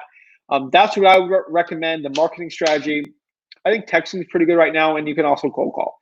Mojo's good, Zen Call is good. Any of those services are really good. But hopefully I answered your question. If you have any follow-up questions or if you had a specific question on that one, please let me know. Okay. Mark Jones says, Fortune Builders Mastery Program, CRM. I don't know much about this Fortune Builders Mastery Program, but check it out. I guess it'd be interesting. Than Merrill is a good guy. Again, if you're looking at wholesaling, Than Merrill might not be the best dude, but like flipping, I think is a pretty good guy. He's helped a lot of people actually get into real estate investing. So it's pretty good. Yeah, check it out. I've never really heard any bad things about it. Okay, so Elaine, back up here, she says, how many texts can I send out a day and what's the best platform? Again, so it depends. Again, I've told you I don't have a bias. Like I'm not getting paid on affiliates with any of these guys, but let me change this banner. Let's see here. People need to know they ask me questions. I want to be on here forever, but how many texts I send out a day? So I send about 2,500 Monday through Friday. Usually I text them in the morning and then answer them in the evening, or VA does that one. But how many texts I send out a day? 2,500 on average. Again, the average Joe doing it, they should maybe send out 500 to 1,000. Again, if you're actually trying to get real volume and like if texting's your only source of leads and everything, just do 2,000. Why not? I mean, I'd love to pump it up 10,000, but the 5 counties I live here in Florida, there's physically not enough properties for me to text. So I text everyone. I don't do too much cold calling. We love direct mail just because it's like a moat in our business. If that makes sense, you know, the whole moat drawbridge thing. Like not a lot of people can spend the amount of money we do in direct mail, me and Rick and our company, for wholesaling and real estate investing, wholesaling, all that fun jazz. But yeah, I'd start out, try 1,000, some good text platforms. I had a question on Instagram, but I would recommend, I like Lead Sherpa. Batch Leads is another amazing one. I think if you're only selling 1,000, I'd lean more on the batch lead side. They're very innovative. They, Jesse, Evo, Annie, they're great people. I think it's a great service. You can always reach out to them. They always answer everything. I think the customer service is top notch there. Really can't go wrong with that one. But all right, so always check the text area just in case I'm getting like a crazy, like, hey, Zach, this on your wholesale deal, the house is on fire. I always just keep the phone there just in case, you know, something crazy goes on, just because we own some properties. We're doing some flips right now. We got some on the market. Always like to keep it up. But so Roar, the reason why I'm saying Roar is spelled R-O-O-R. So maybe if you're looking, you're just like R-O-A-R, Roar. No, it's actually R-O-O-R. When I say Roar, some people get confused by that. But that's actually a text service that I do recommend. It's actually a really good one. That one's really good. Lead Sherpa is great. Batch leads. Again, some of these services, they actually cap you on your market. So let's say we had a student over in Houston, Texas. He can't use Lead Sherpa because Lead Sherpa stops amount of people from using a certain zip code. And his zip code in Houston was messed up. So he went Aurora. He does very well with it. Trust me, that dude's a killer. But yeah, so that's the ones that I do recommend. But thank you so much for the question, Elaine. Give me more questions, please. That's all I want. I'm trying to hit a question limit. I think we've already hit it, but just to be on the safe side, let's ask about 2 more questions on here. Keep me on here. Keep the value going. Again, guys, let's answer this question here. So Elaine has a follow-up one. How big of a list should I get to start out with mailing and cold calling to get a deal? We're gonna get you a big spoon of this. It depends on your like, what's your budget, Elaine? Comment below what your budget is.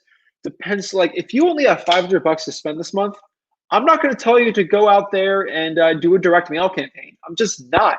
It's not what's best for you. And again, I guess I'm a fiduciary, I guess here, if that's what it is. But let me up this chair up. Just go even higher. Jeez, I could get a higher chair. But yeah. So depending on if I had like let's say $1,000 was my budget. What I would do with that list is I would go to PropStream, go to listrei.com.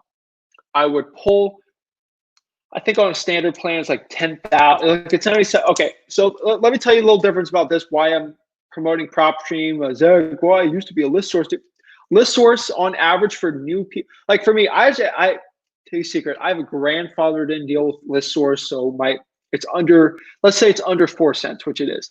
So for me, it's cheaper sometimes to use ListSource. PropStream is actually the cheapest now for me. And then I was like, guys, ListSource is the best. And they're like, dude, it's 25 cents a lead. If I'm doing 10,000, do the math there. It's $2,500 for 10,000. Are you kidding me? Let me do the math for you. So if I had to pull 10,000 leads, if I was just new on ListSource for 10,000 leads, I would be paying 25 cents a lead. So I'd be paying $2,500 for a standard high equity list. It's a lot of money. I don't know about you, but you can buy, if you spent that in a year, because you spend 30 grand in a year on just ListSource. I mean, 30 grand, you can buy a Tesla for that one. Jeez, it's a lot. Lane just commented 600. Is that six? Oh, that's your budget. Okay, that's a good one. We can work with that. Versus PropStream, which on average is like $97 a month. And guess how many leads you get? You're like, Zach, you get 10,000 you can pull for $97. So that's why I recommend it. We've shifted our business. Again, for most people, it's amazing. So that's the one we actually recommend. So listria.com for that one, but enough on a plug on that one. I don't like being the plug guy. But okay. So I just saw $600 here. So next week, I might want to do this from the same place and actually have like a whiteboard here. What do you guys think? Let me know. Maybe I can just like hang a whiteboard here and I can get like an expo marker and I can like, whiteboard a deal in front of you guys here. Again, I have absolutely terrible handwriting, but let me know. I might get a whiteboard behind here and maybe it helps you guys out. I got a million whiteboards from the other office, but yeah, with $600, what I would do here is at $600, let me get the calculator out here. $600. So you are going to be spending $97 in PropStream. So you get the 10,000 there. I probably do a high equity list starting out. That means we have, and you're going to use ZenCall.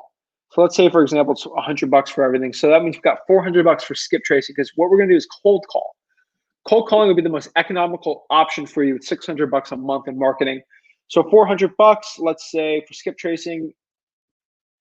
Let's see. So I mean, maybe you can get 13 cents. So 400 divided by that 13 cents. So that means we can get, hopefully, if you play your cards right, at about 13, 14 cents, you can pull 3,000 skip traces, which isn't the full 10,000 with PropStream.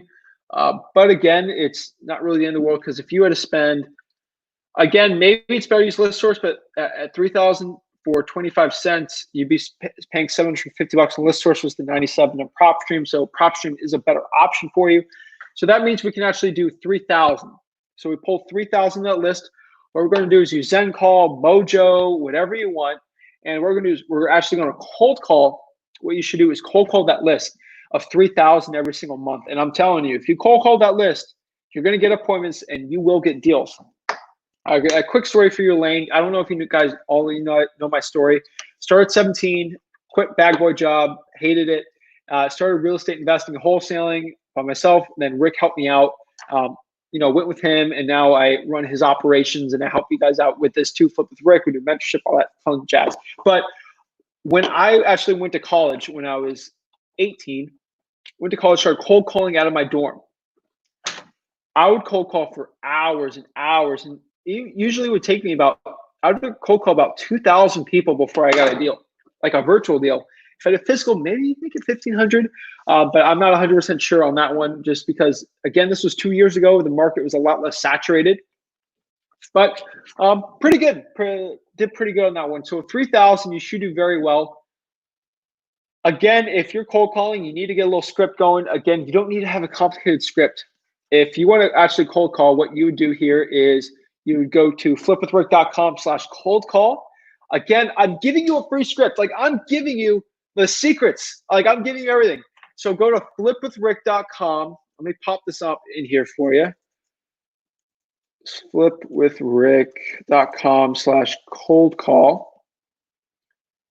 All right, let's see. All right, that popped up there. So you guys can remember to comment below your questions, because hopefully you guys didn't forget, because I'm going to keep this going. But so I'd go to flipwithrick.com/cold call, use the free cold calling script on there. It's nice and pretty. It's easy to use. You can fill everything out. It makes it real easy.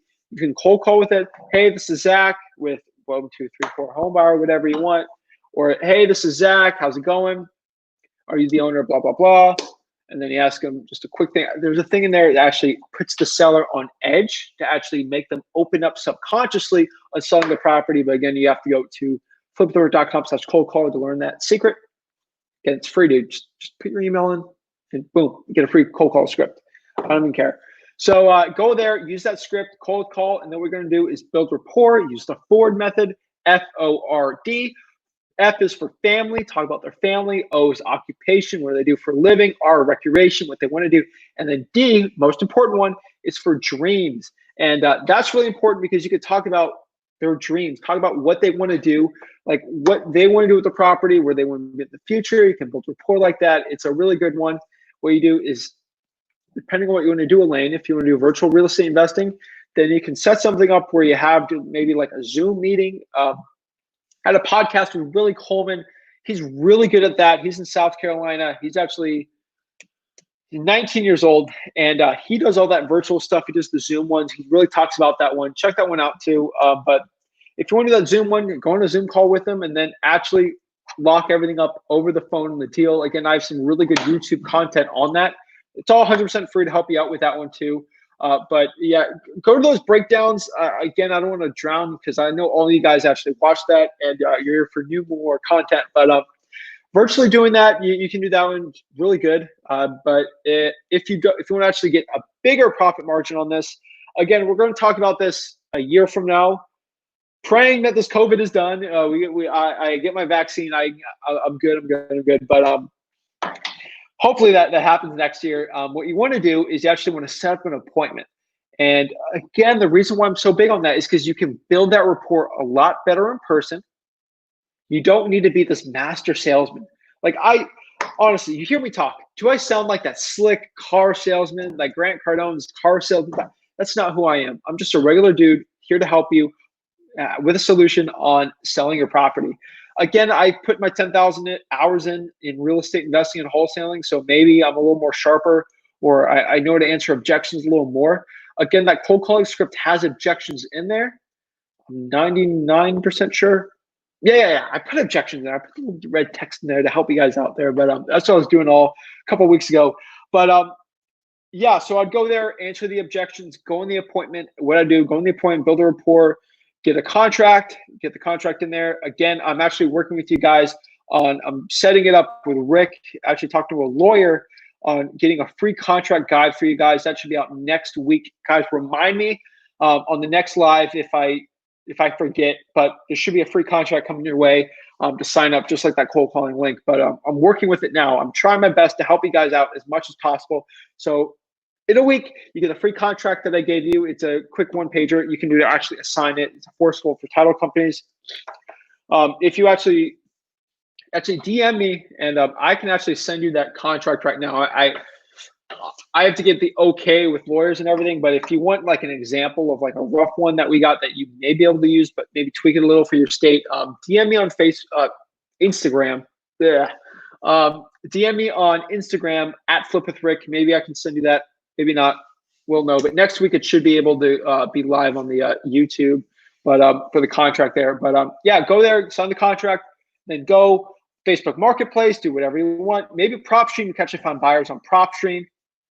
And what you do after that is you actually find a cash buyer, bring the cash buyer to the property, negotiate with them, get a nice big fancy check, and boom, you get a free contract, and then we can up your marketing budget, and then we scale and just make Elaine just have the empire that she deserves to have real estate investing. But yeah, so let's get the next question up here. Hopefully that answered your question. Hopefully not. I got Expo marker here because I actually had a big fat. I can't really show you here because I got the lighting thing set up here, but I actually got a big fat whiteboard that is like in the other room that's not set up yet, but I got the Expo markers here just because I got little tiny ones. But try to set something up back here. I think it'll help people out. That's honestly the point, right? Nick says, would you suggest creating an LLC before first deal, or does it matter in the beginning? Bro, I started when I was 17. I physically wasn't allowed to sign my contracts. So if I can't sign a contract, why do I have an LLC? Again, I do recommend you do it in an LLC just to protect your butt. I'm assuming, Nick, you're over 18. Hopefully, hopefully, maybe you're not. I don't know. Let me know. But again, I would recommend getting an LLC. You're in North Carolina. Shouldn't be too expensive. I think like Florida's insane. Florida gets ragged on a lot, but I think it cost me maybe $100 to set the LLC up myself, and then another $100 just to pay SunBiz to get it all done, which is like the Florida government thing. Again, guys, I don't want to get another rant with you guys, but don't spend thousands of dollars creating an LLC. Like, dude, do it yourself and learn yourself, because that's money you can spend on your marketing. Seriously, don't go to a lawyer and get all this LLC stuff, dude. I did my when I was 17. If I did it at 17, we're like, dumb. I didn't know anything about real estate, and I got that done. So yeah, man, just yeah, seriously, just create an LLC yourself. The only expense of creating one would be in California, because they got insane, like $600 more or less for all this jazz. But yeah, seriously, don't even worry. Just make an LLC. I do recommend if you're doing it, just get a contract on LLC. It'll just help you protect you. But I don't want to get into that lawyer jargon schmargon stuff. But Lane says, sorry, I spelled your name wrong. This is my first live with Zach. This is your first live, but it won't be your last one, because we're going to help you out until you get your first couple deals. And then you're going to go on my podcast, and then you're going to say, oh my gosh, I made 6 figures this month from Zach, blah, blah, blah, blah, blah. And then it'll be great. But yeah, don't worry. Zach with an H, Zach with a K, ZAC, call me whatever. Just call me bro. I don't even care. PropStream or Propelio, which is your favorite? Oh boy, Propelio guys are going to get me mad. If I say this, I don't think they're going to let me on their YouTube channel. So maybe I have to ignore that question. Just kidding. But yeah, PropStream, I honestly, I've dealt with the two. I've had students that dealt with the two. Again, I would say PropStream is my favorite, just economically for what you get bang for your buck. I think it was a little equal. PropStream had the edge because just the data was a little better and it was just a lot easier to use. But now PropStream Mobile lets you do driving for dollars. So it's basically a Deal Machine alternative. It's not as good as Deal Machine, but it's really good. Like it's maybe 90% of Deal Machine, which Deal Machine's like, I don't know how much it is. Let me look this up. I don't know how much Deal Machine is. I think it's like $50 a month, which is stupid high. But a lot of people that use Deal Machine actually make it work. David Lecko was on the podcast Wednesday.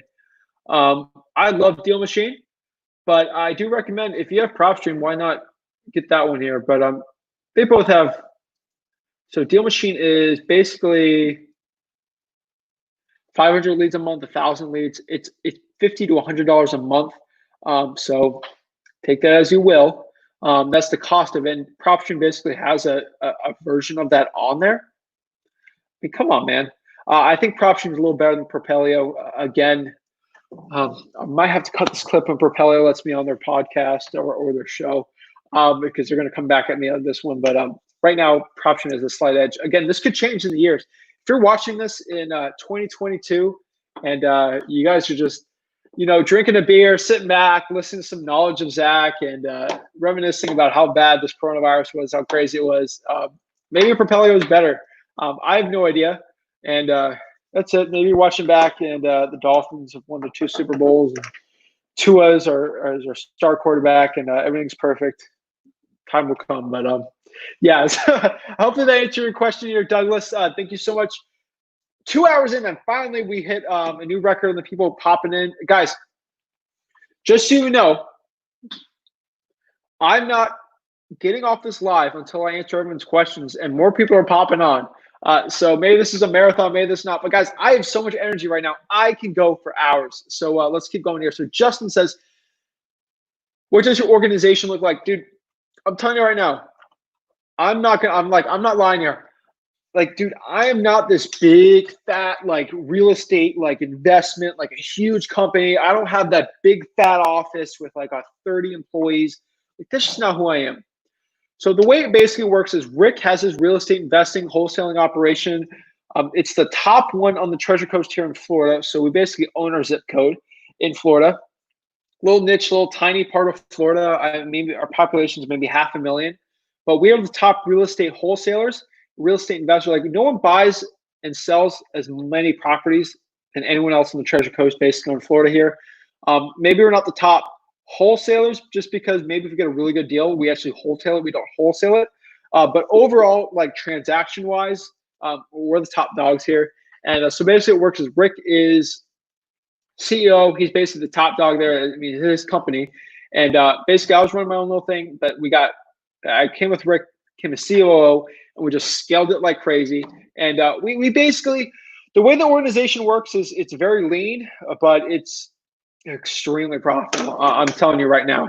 I mean, 6-figure months is like, it just, you can do it easily, make 6 figures in a month, 6 figures every single month continuously from maybe just 2 people. And that's the way we basically do it physically. Now, the way I do is I have a lot of help. I have VAs that are extremely trained. They help me so much. We have a very good direct mail budget. And again, my time is very limited and my time is very condensed and my time is just very organized in a way where my time is spent on appointments, talking to people, getting deals, networking, and helping people out with my solution of buying their property for cash. So right now, I mean, we almost have, I mean, we've hit record deals this month. You know why? Because of landlords that are just so sick of this property. Ron DeSantis, which is our governor, politics aside, I don't care what political, whatever you are, you could be Kanye West's birthday party. I don't care what party you are. But politics aside, Ron DeSantis put a actual rent moratorium in Florida, which means you can't evict anybody in Florida he put for July. He pushed it back another month. And now all these all these landlords are like, dude, I can't get my rents. Like I'm bleeding, man. I'm bleeding. I only have one rental and the tenants aren't paying. And so what basically happens is I just buy the property, we buy it, we're going to kick them out or keep them, depends. But most of the times we're going to kick them out if they haven't paid in like 8 months, which another situation I had, which again, it's I hate being the guy to kick someone out, but if you haven't paid your rent in 10 months, and you're just destroying this homeowner's life and their credit's destroyed, they can't pay their mortgage, they're going to take, like the landlord there has a family. So a lot of these guys were buying it. We're in the process of evicting the tenants that aren't paying.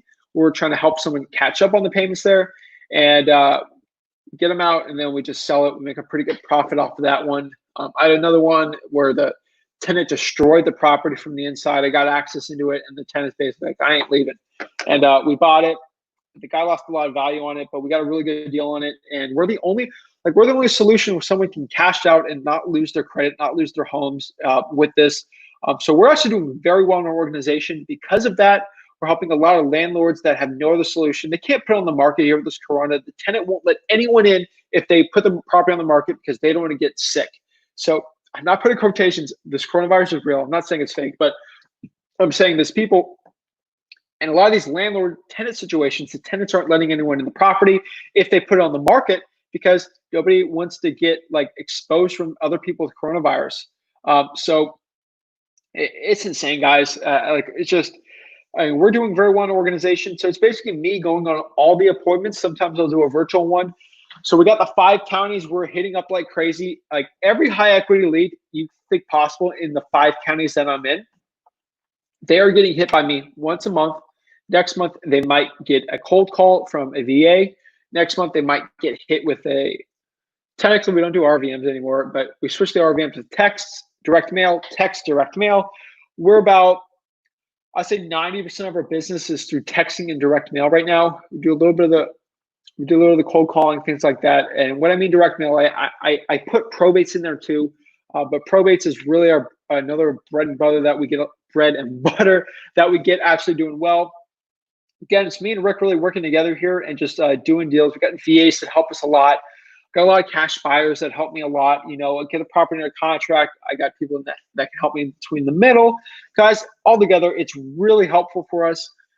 So our basically organization is Rick CEO, COO. I got people below me that work. We've had acquisitions people. We're onboarding some more people in there. I'm actually doing some other virtual deals in the South. So I actually did a wholesale deal in Western North Carolina, sort of by the mountains. Did some in Tennessee, Georgia, all that fun stuff. But really, I'm just utilizing my time, and we actually run a pretty decent sized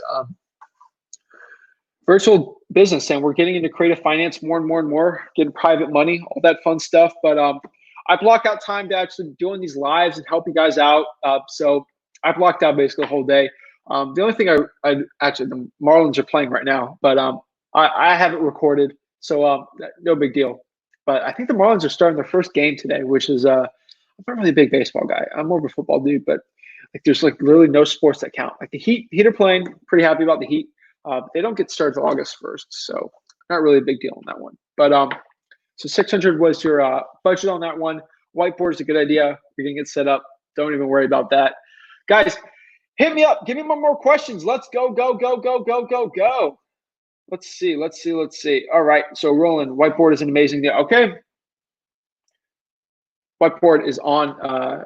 It's on my mental whiteboard. I got a whiteboard. Guys, that's the cold calling script for you guys. I'm gonna leave it on there where I get the next question. So let's see this here. So Elaine got another one. Thank you so much, Elaine. Keep the questions going. Thank you so much, guys. So Elaine says here, this is amazing, breaking it down for me. Awesome. If I get something interested, do I use the same contract for seller and a buyer? In exiting out, what contract do I use? Perfect question. Thank you so much. I know for a fact that there's probably, I mean, this could get a lot of views just because it does. I mean, we get a lot of views on these. Most people watching this don't watch it live. They actually watch it in the replays. Maybe they're actually texting people and they put this live in. They want to hear me talk. I don't know why you want to hear my stupid voice talk for so long, but okay. But they have this question, and I really appreciate you bringing this up because this isn't even a question I thought of even answering. Maybe if someone even wanted some help, but thank you so much, Elaine, for this one. Okay, so blah, blah, blah, blah, blah. I think what I should say here. Okay, so no. So the contract that you use for a seller, use the one that I'm going to give you guys. I think it might even be live. Let me make a text here. Let me text Rick, because Rick was actually trying to get back, and he has the link. Like we have the link to do it, but we don't really like. I have to get the okay from him because he actually has a he had a lawyer look it over. But let me pop this up here. Okay, I just texted Rick. So if Rick gives me the okay, maybe I can pop this link up here for the contract.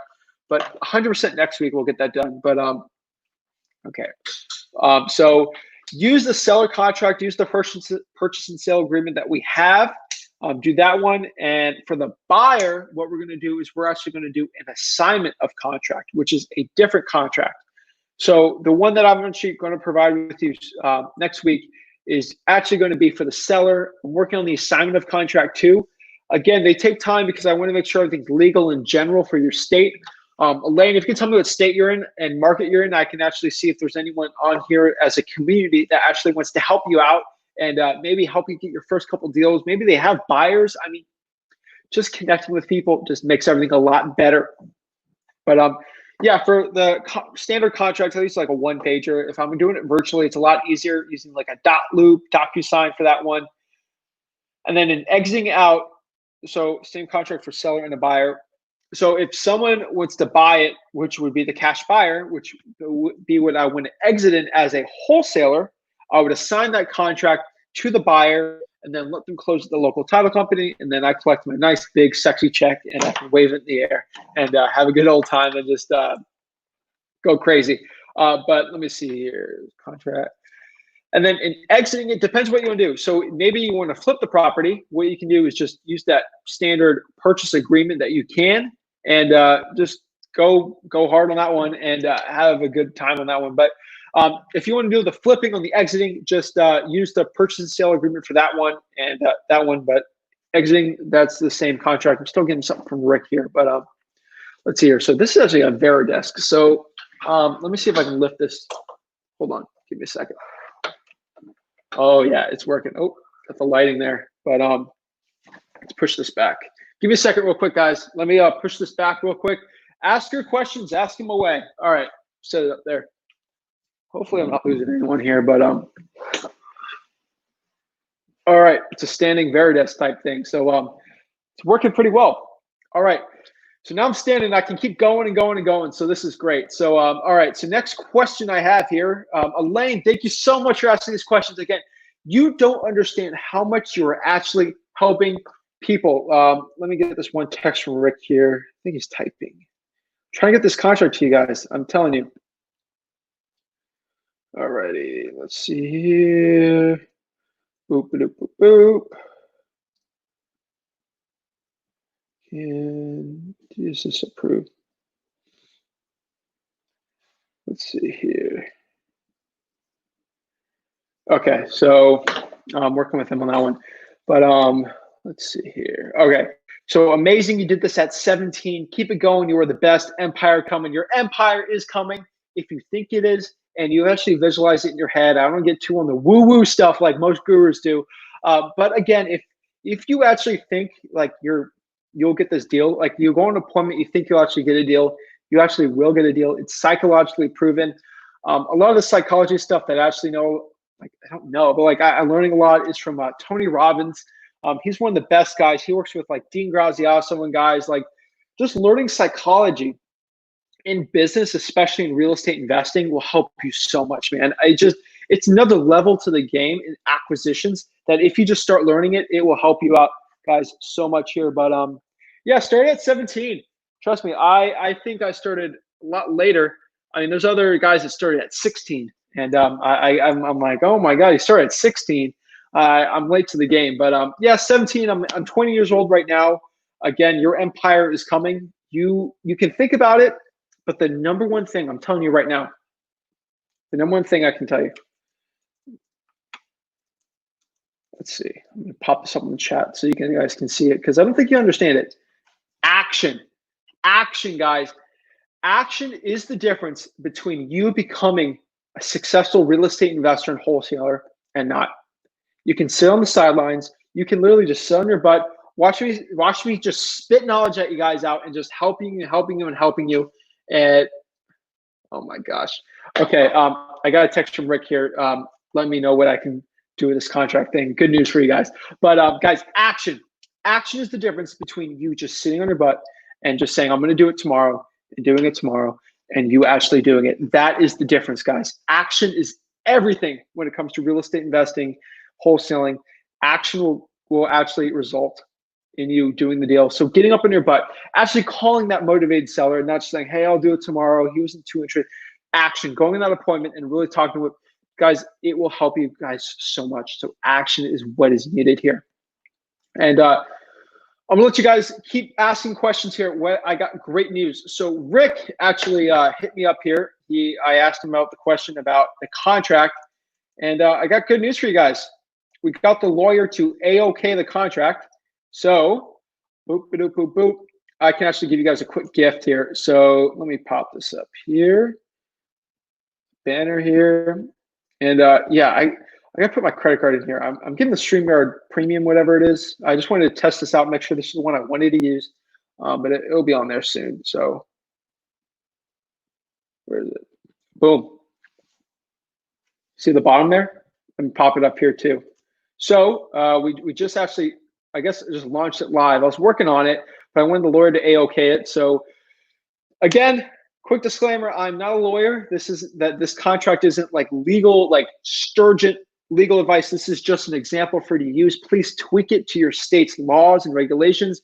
That contract's not for a specific state, but for you guys, it can work out pretty well. So flipwithrick.com/contract is a free contract that you can use for wholesaling. This is a contract that you can use for the title companies. They will accept it. It's good to go. It's enforceable. You can get a seller to sign it and get a deal, guys. And so next week, you guys are going to ask me a million questions about these contracts. I'm going to pop up the contract on the screen, and we're going to go over in detail everything. I'll have, maybe you can pop up on here and we can talk, and I can help you guys out so much with that. Again, contracts. I have free contract right there. It's scrolling on the bottom. Free contract for you to use for your sellers. Guys, even if you have a contract, download it. You know why? Because maybe there's something in that contract that you like a little better than the wording on, you know, the other guru type dude's contract, and you can mix and match it and make your contract as solid as possible for you and something that you like. Again, you knowing how different contracts work will actually help you out. And again, you don't have to be a fancy lawyer to learn this one. It's a simple contract that's enforceable and easy to use. My man Douglas says, I pay $100 a month for Deal Machine. Again, Douglas, did you see I actually had a podcast with David Lecco, the CEO and founder of Deal Machine. Really smart cat, really smart dude. He's in Indiana, I believe. I'm pretty sure he's in Indiana. Really good guy. Definitely should reach out to him. Really good connected. Again, Deal Machine is the best driving for dollars. Like, it's the best driving for dollars service out there. Like, there's nothing better. PropStream is I would say the second on the competitor. Go to listai.com for that one. But again, it's a really good one. I do say it's a pretty good service. I would say, but $100 a month. Yeah, I mean, you're getting deals with it. It was like, honestly, let me know if let's say there's a Zach Ginn app, a flip of the rig Zach Ginn app, and you spent $1,000 a month on it, but you got $20,000 in deals every month. Would you care how much you spent on it if you're getting the ROI? The ROI in your marketing is so important. And so $100 a month might not mean anything if you're getting a good ROI on it. So again, I do recommend it. Good stuff. Roland says, I'm wishing 6 to 7 figures a month to whoever reads this. Guys, I am telling you, 6 figures a month in real estate investing and wholesaling, it's not possible. It's not a question of is it possible. It's a question of when you're going to do it. And it's only there's only a specific amount of action you have to take before that happens. So maybe you get that mindset where it takes you 10,000 to master something. So maybe all I have to do is spend $10,000 hours talking to sellers before I'm a master acquisitions person in front of someone, and I can just basically get my closing rate so well that I can actually get these contracts. It's always dependent on what it can be. So yeah, I got the A-OK on everything on here, which is sweet. So yeah, so I think I prematurely gave you that link there, but it should be all good. So contract, go get it now, and pretty cool. So yeah, guys, you're not wishing, it's a must. It's a I can. It's a I will. You guys will do this. You will get 6 to 7 figures a month. Whoever reads this, again, you need a system. You need experience in this. Like you don't expect to start wholesaling and making 7 figures a month just out of the gate. Again, I think I only made 6 figures in like maybe 6 months wholesaling in high school. So again, it's a little learning curve. Made 6 figures in like 6 months. Again, scale. That's the way you guys got to do it here. So Justin says, nice. Thank you for transparency, dude. I'm telling you, Justin, right now, let me know if this is something interesting. But again, if you look at the companies that have like 30 employees and they got the cold calling, it's all sexy. I got my media dude over here. He's giving me. I got my young thug beats and songs going on. I'm cool. I got my Lambo, got my Porsche. I'm whipping it, dude. There's so much overhead on that, and when a market disruption happens, and you have to change it, a lot of these guys with the big corporations and companies, Justin, they're going under. Like they're not surviving. They don't run lean operations like we do. And just like honestly, if you look at the profits of these companies, like these big ones, honestly, most of the time, like we're making more profit than them just because we run a lean operation. And those lean operations, I'm telling you, they are the best. Look at the best real estate investors out there. Most of them run lean operations. They don't have 1,000 employees. Look at it. It's the truth. So hopefully that helps. But transparency, dude.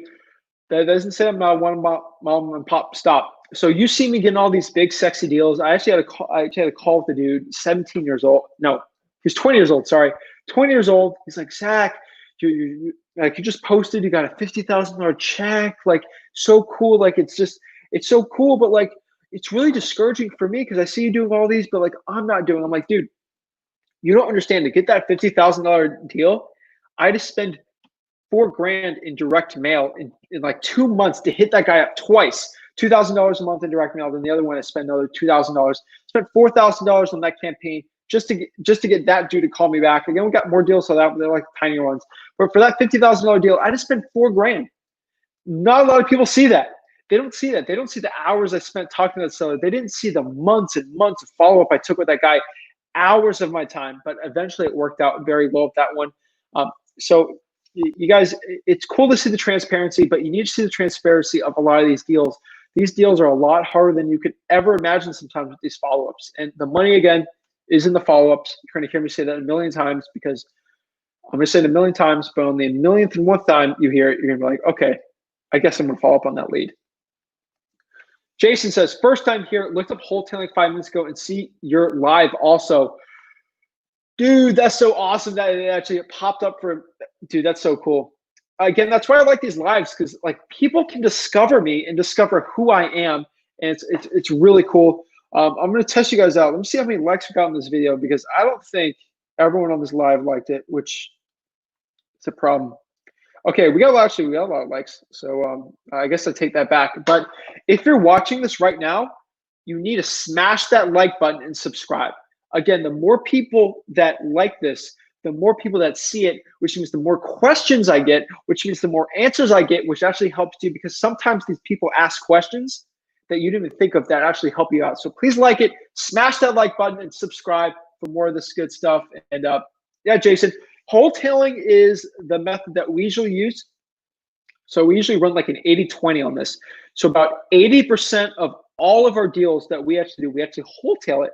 So for like, let's say for $100,000 like property I'll actually buy it. I wouldn't wholesale it. So let's say I buy it for 100 grand and I could sell it maybe to a cash buyer for like 125, 130 grand, like more or less, like, you know how it works. And for example here, if I did that, I could make 30K on there. But what if I could actually buy it for 100, put 2 grand into the property, and then put it on the market for 160, 159.9, and make 50 grand versus the 30?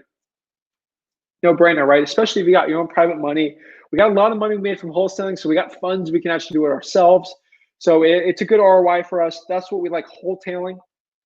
But majority of the reason why I do wholetailing is because, think about it like this. That's not a corona cough. That's a cough because I'm talking for 2 hours, okay?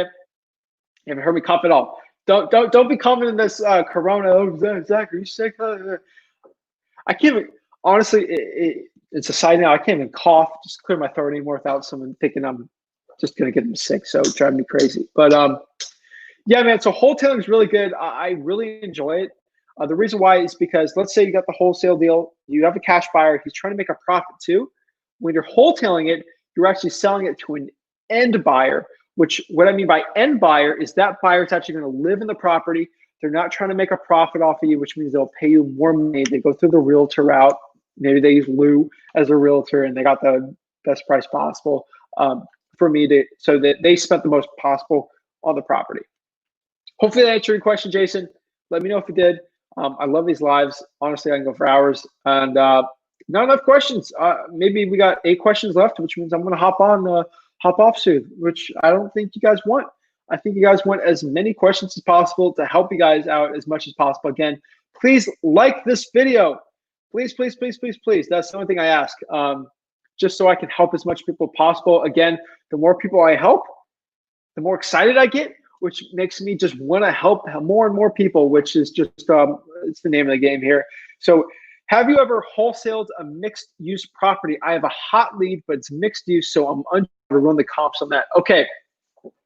I'm going to get a button. Honestly, I'm going to get a button for you, Roland. Is it Roland? Oh, no. Did I say it wrong? Hopefully not. Let me know. I'm just going to say Roland for now.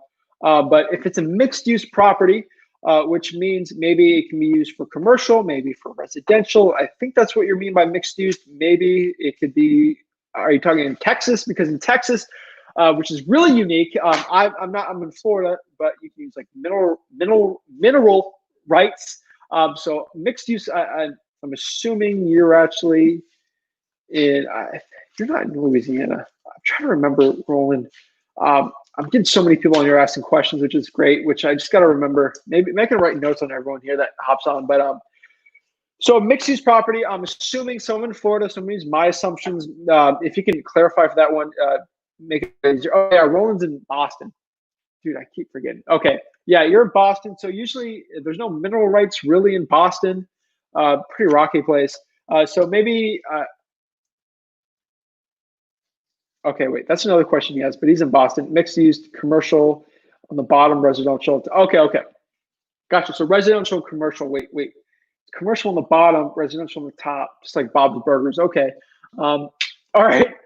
Yeah, so you can run comps like that. It's extremely difficult. But again, Roland, what you need to do is you're not in the, like, unless you're actually physically buying that property. So unless you're actually physically buying that property and putting on the market, the comps are kind of irrelevant. Really, again, just like how economics works. Oh, I burped there. Water. But just how economics works is literally what that property will sell for. Ready for this? What will that property sell for? Here's the answer. The property will sell for whatever a buyer is willing to pay for it, right? And so obviously you want to get the best possible price. So you tell the seller, you give them maybe the lowest comps you can. Then you bring a cash buyer in and say, hey, John, my cash buyer, I have a mixed use property. You know, the bottom you can use for really lucrative commercial stuff. And maybe you can get residential on top, you double rental. Isn't that so cool? And you say, maybe you negotiate it. Assuming you're in Boston, so I'm assuming maybe it's more metro. You know, you get on a contract for 500 and the guy's like, wow, that's so cool. I mean, how much do you need? I mean, there's something this valuable, you'd have to buy for like 550. I got to make a little bit of money on this. And they're like, okay, 550. So if the guy's willing to pay, like if you get a cash buyer in there, here's another tip and trick for you guys. This is why I like going on and on. And if I stopped at 2 hours, you wouldn't even hear this tip I'm just about to drop on you. But if you go to a property and you can't find comps for it, what I like to do is actually like to call the cash buyer. And I like to call my cash buyer in that area and say, hey, John, I need some help here. I want to give you the first right to actually get this. I mean, 123 Main Street's the property. Can you tell me how much you'd buy this for? Like rough, if it was like a decent condition, like nothing too crazy, like it's not too fancy. Like, oh, I can buy it for 200, Zach. Perfect, cool. Now I'm driving to the appointment. I know that I got to get this property for $199,000 or less. So that you can use that tip, Roland, if you actually want to find cash buyers. Again, look at all recent cash transactions in the area. Find flippers that are actually flipping that commercial residential type thing. You can use PropStream for that, listrei.com. But that's what I do is I actually find a buyer. Maybe he says, hey, Roland, bro, I got to buy this for 600. I go to the seller and say, hey, I know you were at 600, but you know, just the comps. I mean, the comps are a lot rougher. You know, it's coronavirus, man. It's just like, could you do 540? And then just go from there. Maybe you negotiate, get it for 570, make 30K. I don't even know. But that's all theoretical, bro. So hopefully that helped you against mixed use commercial, residential on top. Just reminds me of Bob's Burgers, which is a show where they had a burger joint on the bottom. They lived on the top of it, but let's get out of that one. So Elaine says SLC, I'm assuming Salt Lake City. Yes, I will find local people. Awesome. I only know one guy in Utah. Actually, there's probably two. I think there's another guy in Utah, but check out Cody Hoffheim. He is absolute killer in Utah. I would check that guy out. He's in Utah. I know he does a lot of deals. He's pretty legit. So he's the only guy in Utah I know that's like legit doing a lot of deals. I think I'm probably forgetting someone's name, which kind of sucks. But there's some really good guys in Utah. Check them all out. Really cool guys. Yeah, talk to Cody. He's Cody Wholesaling Inc. Great guy in Utah. He's someone you should get connected with. Justin says, how beneficial are dialers? I've been wholesaling for a few months, but I'm really manually calling. Bro, dude, you're manually texting and calling. Okay, Justin, listen to me, please. Like, I'm pleading to you, man. Justin, your time is best spent talking to sellers, man. It's not dialing and dialing and dialing. Like, you can triple your output of talking to sellers using a dialer and then texting. Dude, honestly, if you were texting, I don't know how many you could text in an hour. Maybe you could text 500 and you'll literally go crazy, like absolutely go insane texting all these people yourself. But I would say this, don't manually do it. Pay a little, like spend some money on your marketing, get more people. You could triple the amount of effort you do. So let's say, Justin, maybe you get 3 deals a year if you do that. Because I'm assuming you have a lower budget. Maybe you're doing 30 deals. I hope you're doing it. I'm praying you're doing 30 deals. What if you could triple your output? Think about that. What if you could triple your output? And just that's the way I think about it. So if you could triple your output, then you do it's like wholesaling for a year. What if I wholesale for 3 years? Elon Musk said this really nugget of a quote, which said, Elon, why do you work 100 hours a week? Or no, why do you work 80 hours a week? Whatever it is. Actually, why do you work 120 hours a week? Whatever it is. Insane amount. He's like, and he says in his like Elon Musk voice, he says like, you know, I can right. But he says in his Elon Musk voice, he's like, I work 120 hours a week because I work 3 times more hours than the average worker at 40 hours a week, which means that I get what the average person gets done in a year, I get it done in 3 years. So in 10 years of work, of what you take 10 years, he gets 30 years of work done. Think about like that. Triple line dialers can let you dial 3 times more, text you 3 times more, which means you can talk to 3 times as much people as text. Texting is like 10x. You just click a button, use Lead Sherpa, use batch leads, click, click, click, click, click, click, click. Again, Justin, if you can talk to 3 times more people, which means you get 3 times as much profit, which will give you a better REI, which will help your budget. So, bro, please, I'm begging you, get a texting and calling service. If your budget is a little tighter, don't text. Just spend the money that you're using on texting and use that actually on Zen Call or Mojo dialing, and use that for Skiptracing and Mojo, and maybe use PropStream. That's probably the cheapest one for you. And just call until your face goes blue, and your face is so blue, but you collect your $10,000 check and you're good to go with your wholesale deal. So, Justin, if money's an issue, or if your budget is limited, quit the texting, buy the Mojo service, use the Skiptracing, use cheap Skiptracing. Don't spend any more than 20 cents a lead for Skiptracing, and just call. Now, if you have a little more of a budget, do texting and calling on the use the services on that one. But Justin, I'm pleading to you, man. Triple your output on there. It will, you will thank me. I promise you. So, actually, sorry, I got to say one more thing here. So for you, man, if you think about it like this, I know I'm going on a tangent here, but that's just what I do. And so think about it like this. Let's say there's 3,000 people on your list, and you can only hit 1,000 doing the manual one. Okay. What if there's 10 deals in the other 2,000, but you can't hit them? That's 2,000 deals, or that's 10 deals that you're missing. If you use the triple line dial, you can get all the deals. So you're leaving money on the table, and each deal, I mean, $5,000, $10,000, bro. Come on, man. Come on. All right. So next question from, hopefully that answered your question, Justin. But DeAndre, I said that wrong. All right, I clicked it wrong. What cities do you use to go into new virtual market? So we've done some deals in Knoxville. We've done some deals in Nashville. We've done deals in Greensboro. I mean, we usually just market different. I mean, sometimes we'll hit up pre-foreclosures. Maybe we'll look for sub 2 opportunities. Again, you have to research your market. I'm going to tell you right now that Los Angeles, I would not virtually wholesale there. I would not virtually wholesale in Miami. It's very tough. I don't speak Spanish. I'm basically the most gringo person possible. If I went in Miami and did, that's why I don't live in Miami.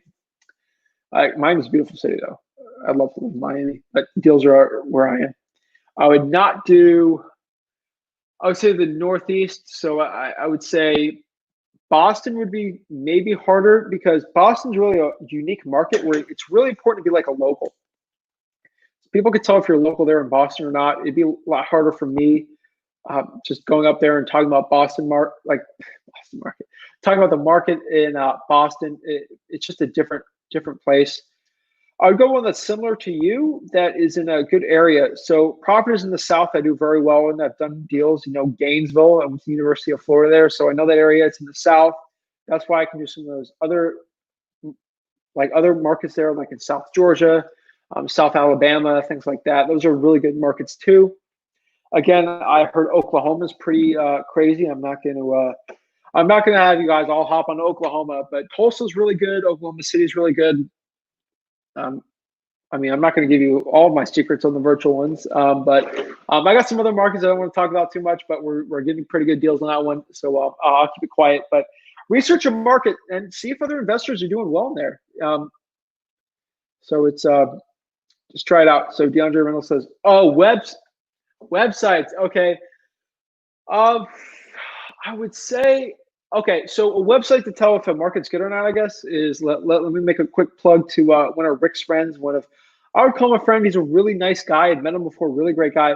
Is that Alex Youngblood? He actually has a Facebook group called Wholesaling Houses Full Time. It's the largest real estate wholesaling group on Facebook. Go on there and see if people are like bragging about deals or they're just showing checks. Say, wow, look at that dude. That guy in, let's say, Charlotte, North Carolina, or that guy in like Greenville, South Carolina, he's just getting all these deals. Like, look at that. Like, that might be a good virtual opportunity. Check it out. See it. Connect. See what people are doing good. Hopefully I answered your question, DeAndre. You are a bad ace to say that. Thank you so much. Thank you, Elaine, so much too. I really appreciate it. Again, I don't really curse too much. I don't curse at all in these because again, I'm assuming that we got 10-year-olds on here that are listening to me, and I don't want their moms to say, "Hey, that guy cusses a lot. He doesn't listen." I want these 10-year-olds to actually listen to me and be like, "Wow, I could wholesale too." So I always want to get as much of a market as possible for people to help them out. So I don't really curse at all, but I appreciate it. Bad ace. Not a curse there. So good, cool. Thank you so much, Lane. Nick, what would you look for in real estate attorney? They all charge per hour and such, even for questions. Nick, hit me up on Instagram. I can get you connected and help you out there. I'm at Flip with Rick, at Flip with Zach is my personal one too. But for real estate attorney, I would say you just find one that's not going to charge you $1 million. Like, get like those mom and pop ones are actually pretty good.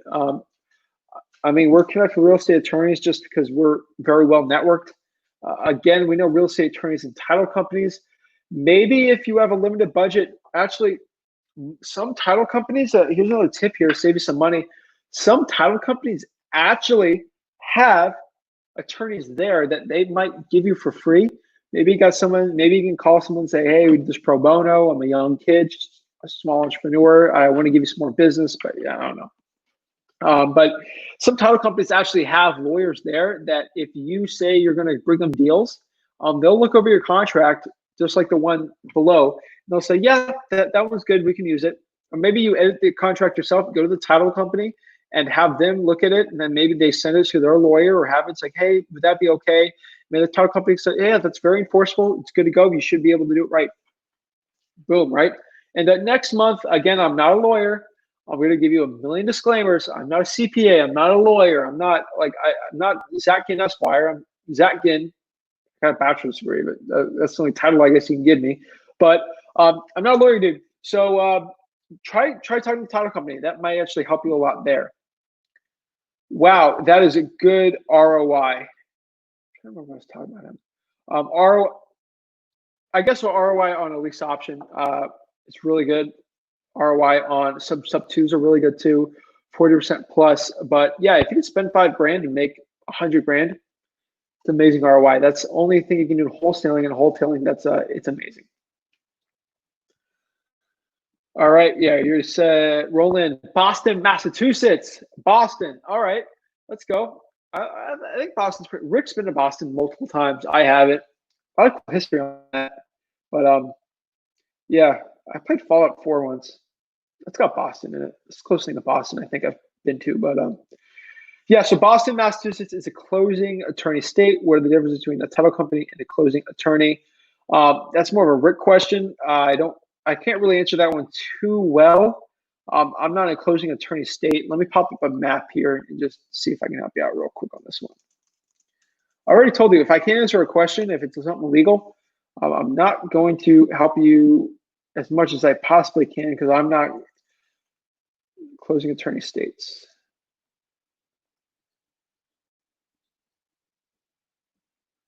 Convert states, affiliate attorney, title companies, escrow agent, closing. Oh, okay. So Florida is a title company state. So just to give you some quick help here, let's see here. Usually the title company will help you out if you're doing something virtual, but just a quick map here. Let me see if this helps.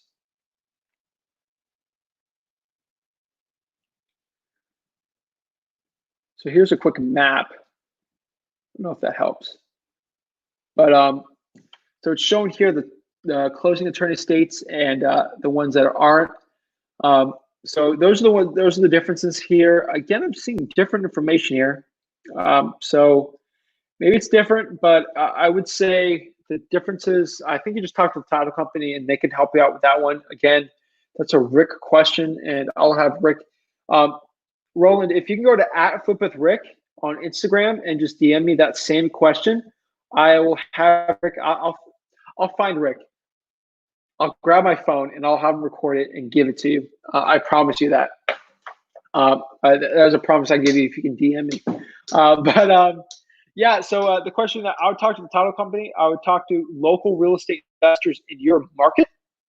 After you do that, go in your market, the local real estate investors, see what they're doing, see with title companies, see the differences that they're doing, and go like that. Again, I'm not going to answer that because I know it works in Florida and title company states. So again, just talk to them. That's a real question. Rick came on last week. Come on, could have asked him that one, but I'm gonna help you out. DM me and we'll get it done. Jason says, can I put y'all on my cash buyers list when I get a deal? Jason, I don't know what market you are on, but put me on your cash buyers list. Do it, bro. Let me know what market you're in, man. And I'm connected with everyone. So even if I can't help you, I'll just get connected with a guy that's actually a cash buyer in your market. I don't get paid on it. Like just to help you guys, man. Just to help you guys out here. But yeah, put me on the cash buyers list. Maybe it'll work. Sometimes I'll buy out of state if it works. Okay, we're gonna answer that one from Roland. Do you guys scrape your list after a certain number of calls and texts? Actually, this is bothering me really bad. Let me see if I can call Rick on this one. Give me a second. Let me call Rick and see if he can answer this question. It's bothering me. I can't help you out.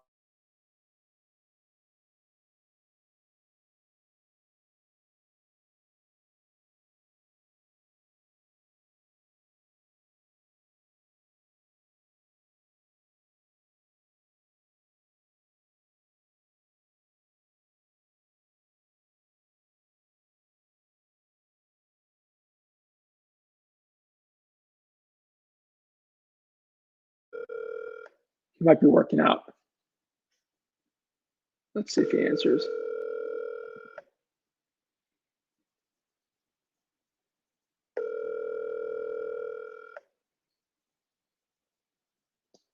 If not, we'll go to the next question here.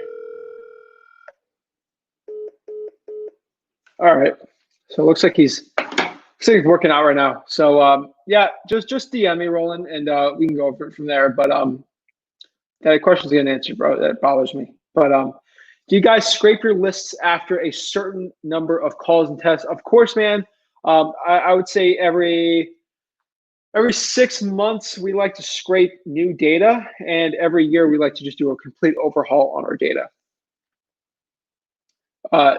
Zen Caller or Zen is with Zendesk, I believe so. I think it is.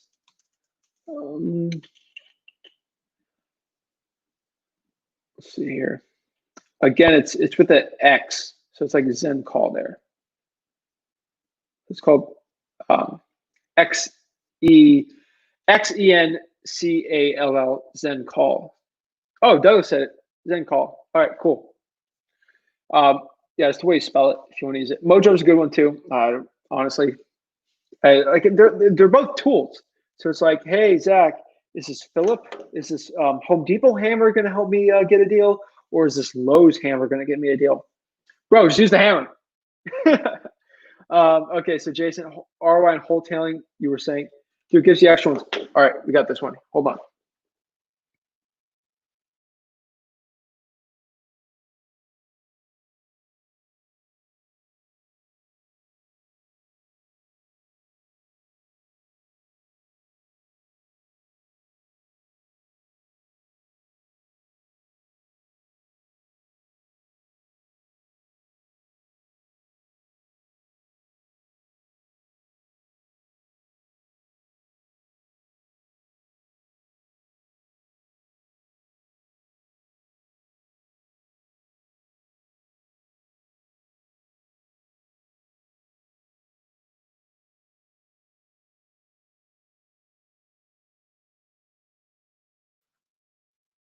All right.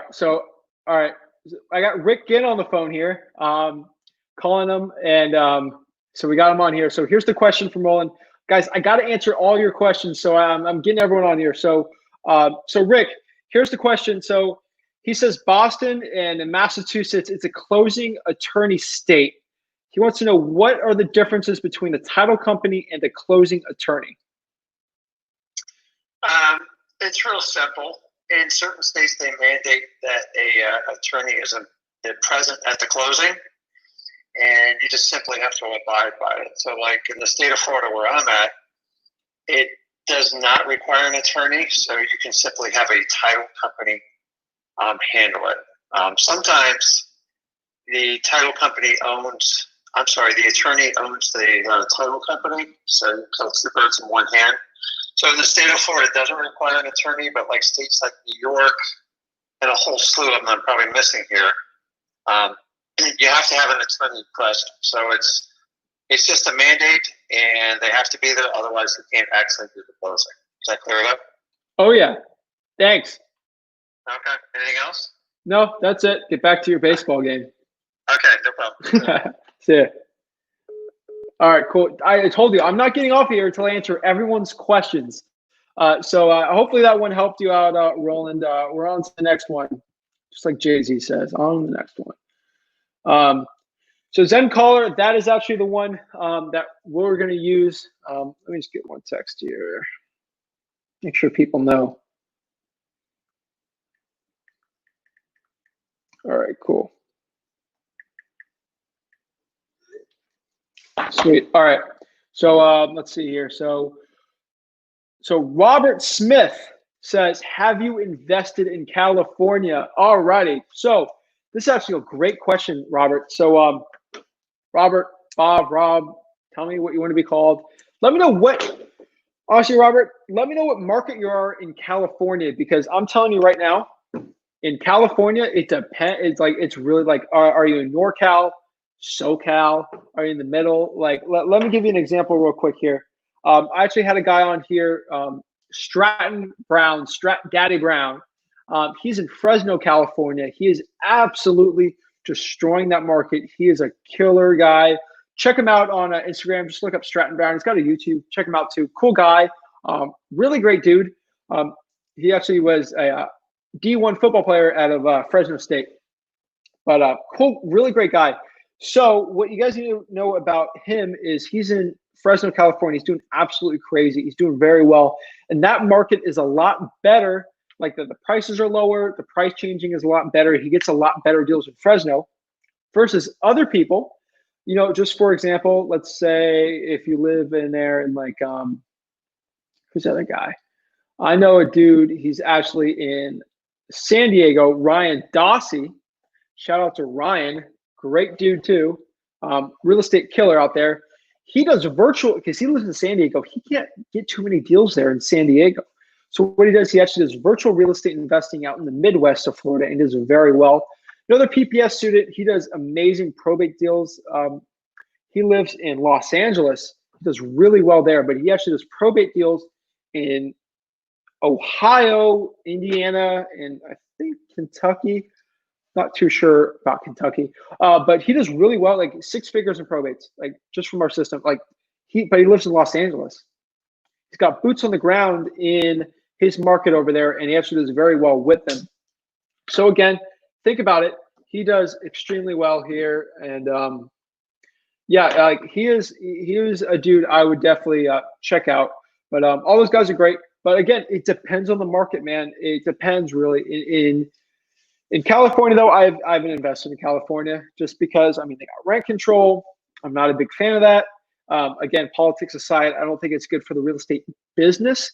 Maybe the politicals. I have no idea. I'm a real estate investor, not a politician.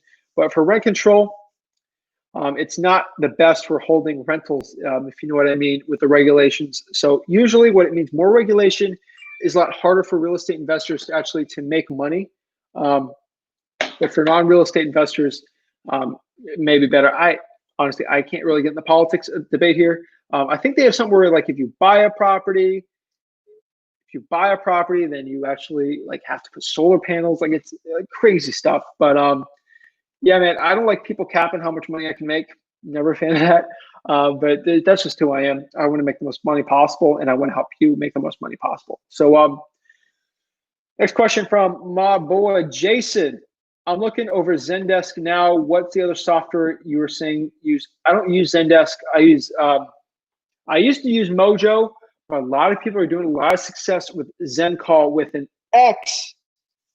X-E-N-C-A-L-L. That is called ZenCall. ZenCall is a really good one. Mojo is a really good. Honestly, I've told you, it's the Lowe's hammer and the Home Depot hammer. They're both hammers. Just use one. Like, I don't care. Make a decision. Again, action, action, action. Another software is PropStream.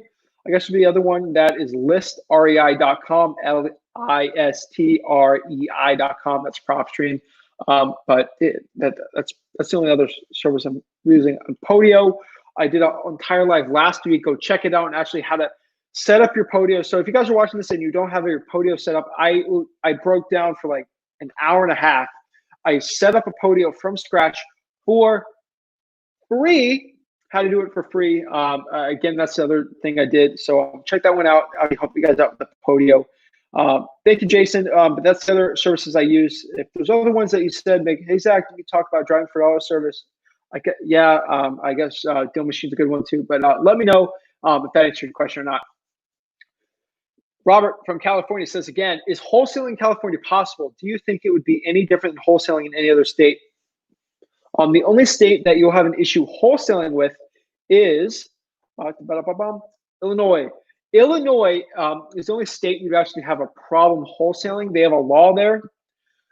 90% sure in, can I look there? I'm just making sure I'm not in trouble. But yeah, so in Illinois, I think you can only wholesale one deal a year. Don't quote me on that. I don't live in Illinois. But I was connected with a dude in Illinois doing a lot of deals out there. He told me that. I know wholesaling is technically illegal there. You have to get your real estate license to actually wholesale in Illinois. Again, getting a real estate license, it's not like passing the bar. Between you and me, here's a secret. Honestly, wholesaling is a lot harder than actually taking a test and getting past a real estate license. That real estate license ain't gonna help you out either way. But in Illinois, you actually have to get your real estate license to actually wholesale. So again, I would say that's the only state you're going to run in. Now, again, in the future, we're the shift in, the general consensus of Americans is more regulation, especially in real estate.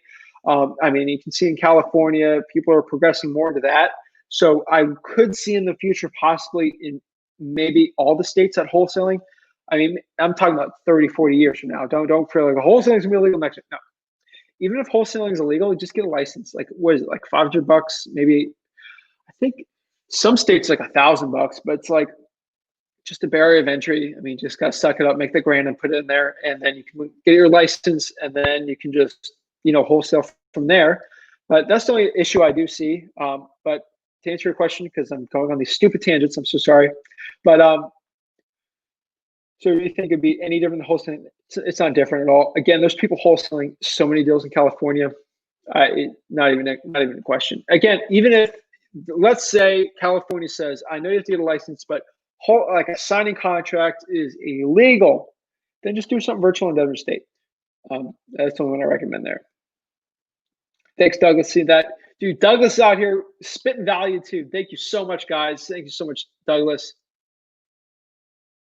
Alrighty, so Jason, same Jason, cool. What's the cost of Zen Caller? Actually, my question is, what systems should I use to start REI? I have the money to do so now. Okay, so let's actually do this together. Let's see if you can see this here. I'm gonna pop it up here, Zen Call. I'm doing this live, so I'm just trying to help you out, bro. Let's see, pricing. I think Zen Call actually has a CRM in there too. Just a requested demo. I don't know. Let's see this one.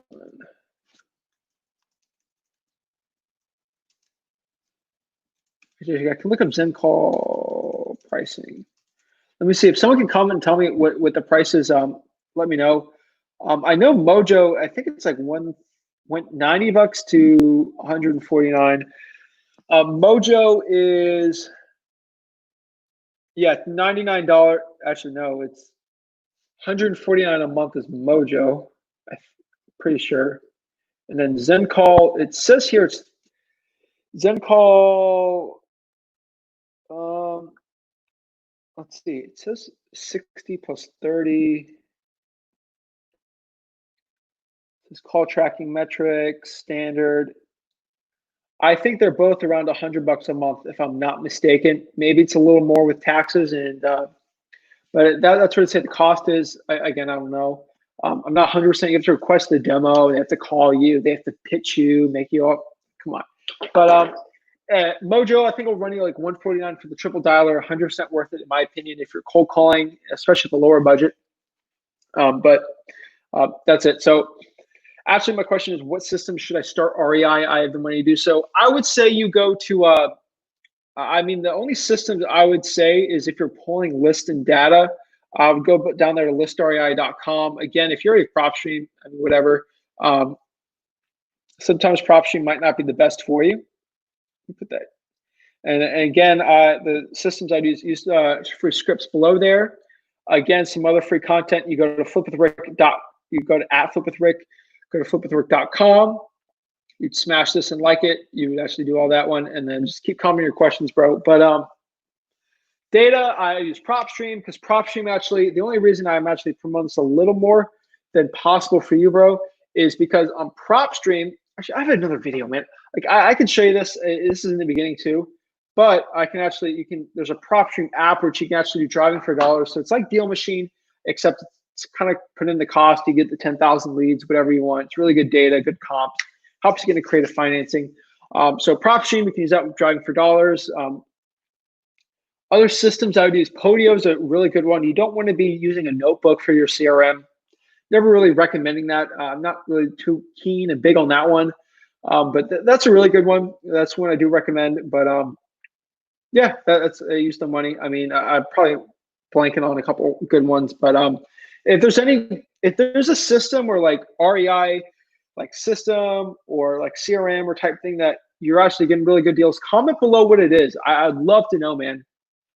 And Jason, let me know what market you're in. You didn't tell me what market you're in, man. Let me know.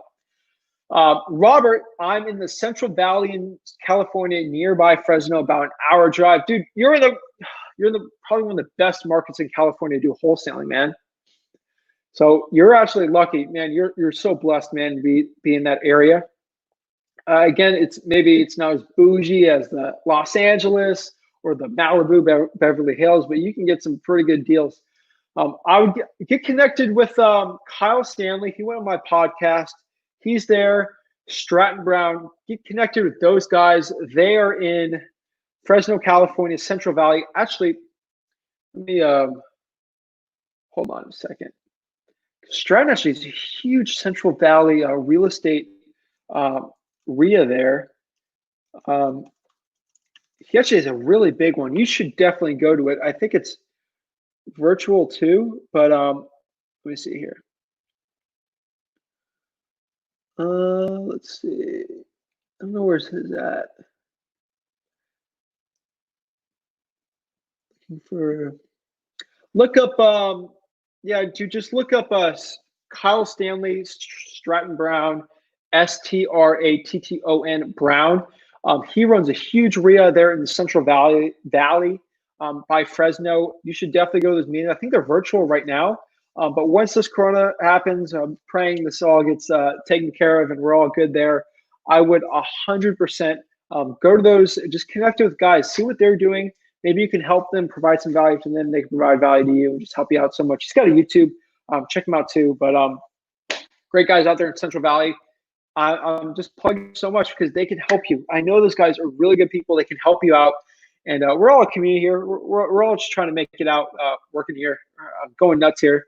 I got no sports. I mean, baseball, but like I'm more of a football, basketball dude. But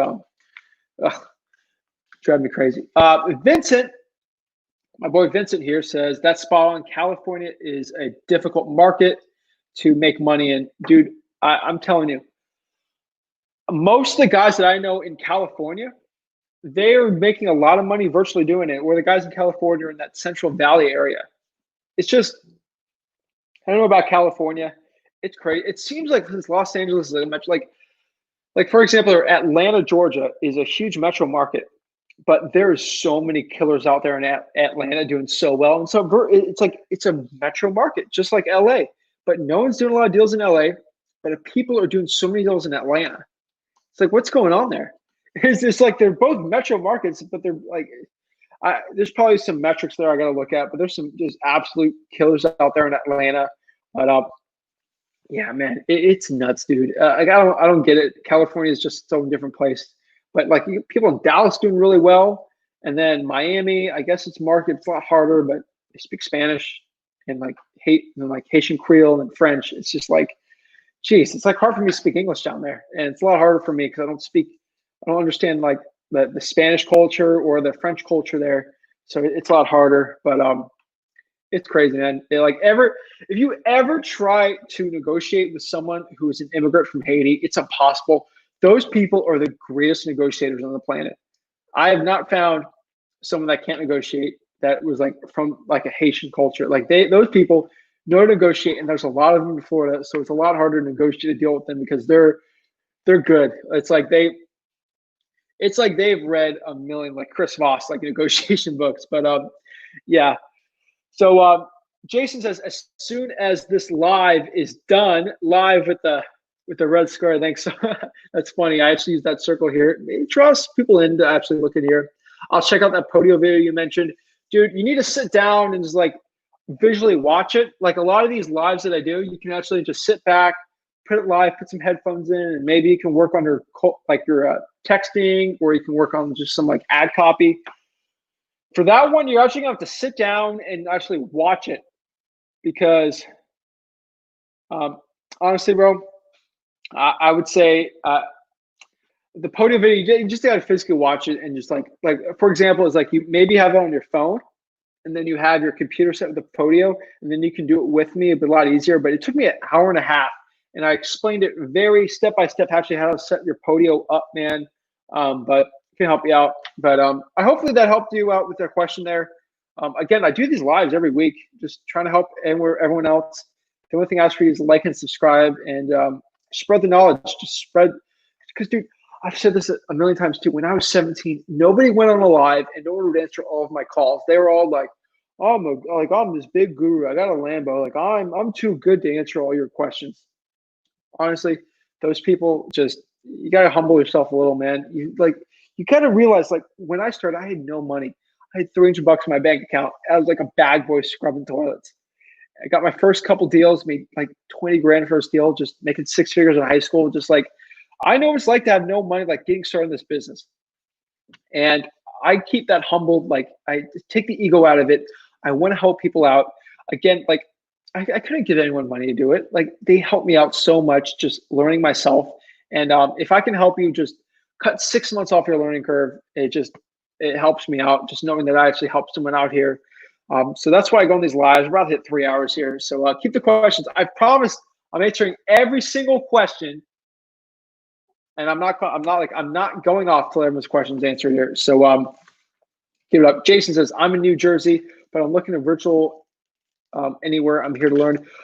New Jersey, I'm mainly in New Jersey. I know I have a student in Essex, New Jersey. I think Monmouth County.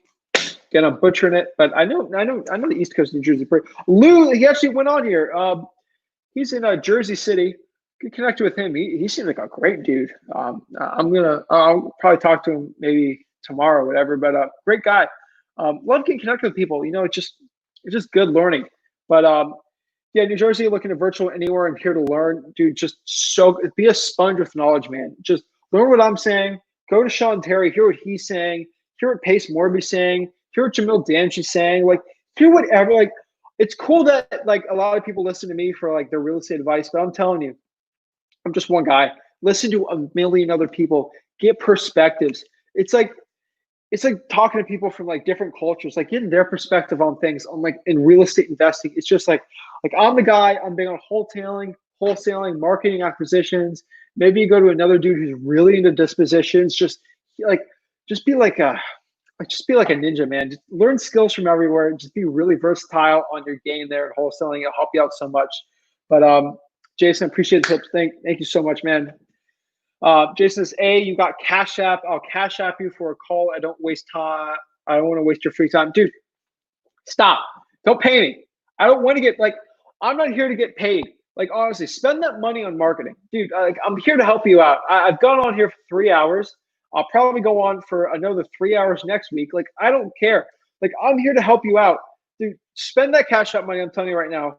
Put it in your bank account and say, I'm going to spend this in Skiptracing, and I'm actually going to get some more deals. Because honestly, you give me Cash App for money, it's not going to do anything for me.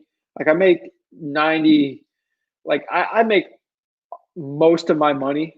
Like, I do sell products here, I do sell coaching, all that fun stuff, like whatever. But like 90+% of my like money I make is from real estate investing, actually in the business. I block out time just to help you guys out because nobody had that with me. I could probably spend this time, at a soup kitchen or something, but I'm helping you guys out because I think that's better use of my time. I donate money to charities and stuff, so that I'll have someone use the money that I donate for food. But yeah, man, if you're gonna Cash App me, just donate to a charity or use it for marketing. Honestly, be selfish. Use it for marketing. Build your empire, dude. Honestly, Make-A-Wish. Actually, Make-A-Wish Foundation is good. St. Jude, but if you feel like Cash App me, just donate.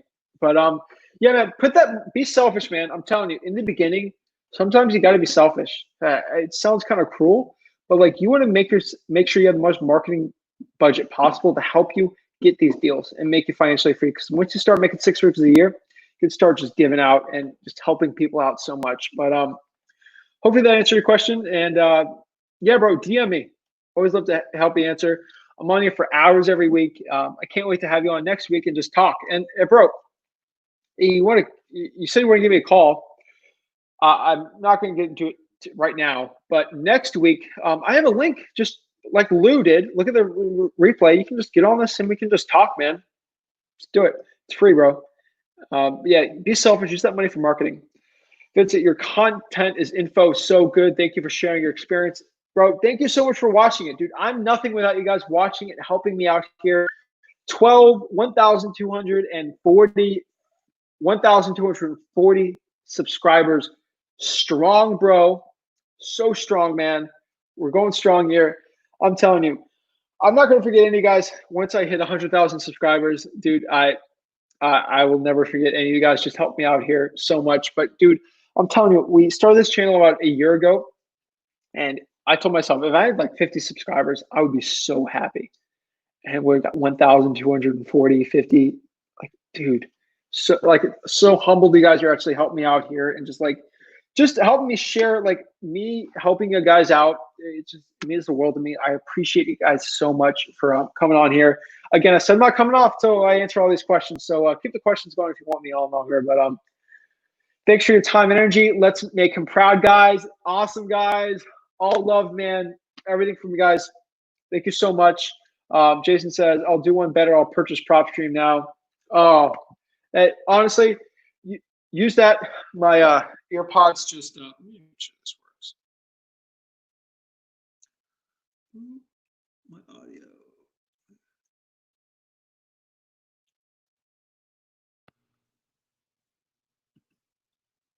Guys, can you hear me? I think you guys can. Hopefully you can hear me. If not, whatever. My AirPods just died.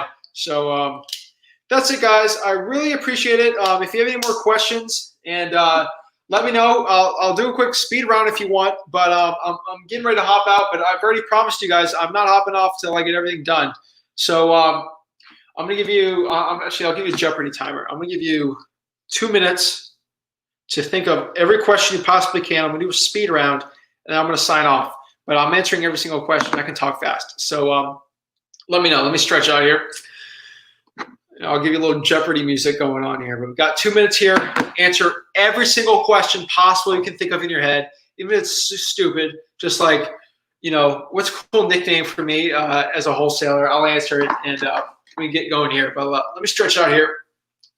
Probably gonna go work out after this. But yeah, we got give you a minute here, and we'll see what you guys can do here. But yeah, guys, keep asking as much questions as possible. Again, we got another question. I'm going to actually answer this question. I'll give you another minute here. But Jason says, just subscribe and hit that notification bell. Boom. Thank you so much. That means the world to me. You have literally no idea how much that means to me, man. Thank you so much. Jason, we can hear you. Awesome. Fortunately, you can hear me.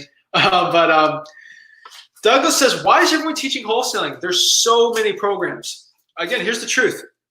A lot of guys are making like a lot of money just, selling coaching programs. That's the truth. Like, I'm not going to sugarcoat it from you. There's money to be made in like coaching. And unfortunately, I'm telling you the truth here. Most guys, they make most of their money as wholesaling coaches. That is the truth. I'm telling you, we actually, we sell, we're the #1 probate course in America selling, like we're just selling out actually pull probates. That's probaterick.com. But like we make money on the coaching. Like, I'm not going to lie. We make money. You know why? Because someone buys it. They make money. They give me a testimonial. And then I show people like this guy makes 6 figures a year from the probate course. And they buy it. Word of mouth. Unfortunately, I think a lot of gurus in this industry, they make more money teaching wholesaling than they actually do in wholesaling. Again, I don't think I'll ever hit that mark. Even if I was at like the level of Max Maxwell or something like that, like I'd still be making more because I'll have more money in my pocket, which I'd be spending on the real estate investing side.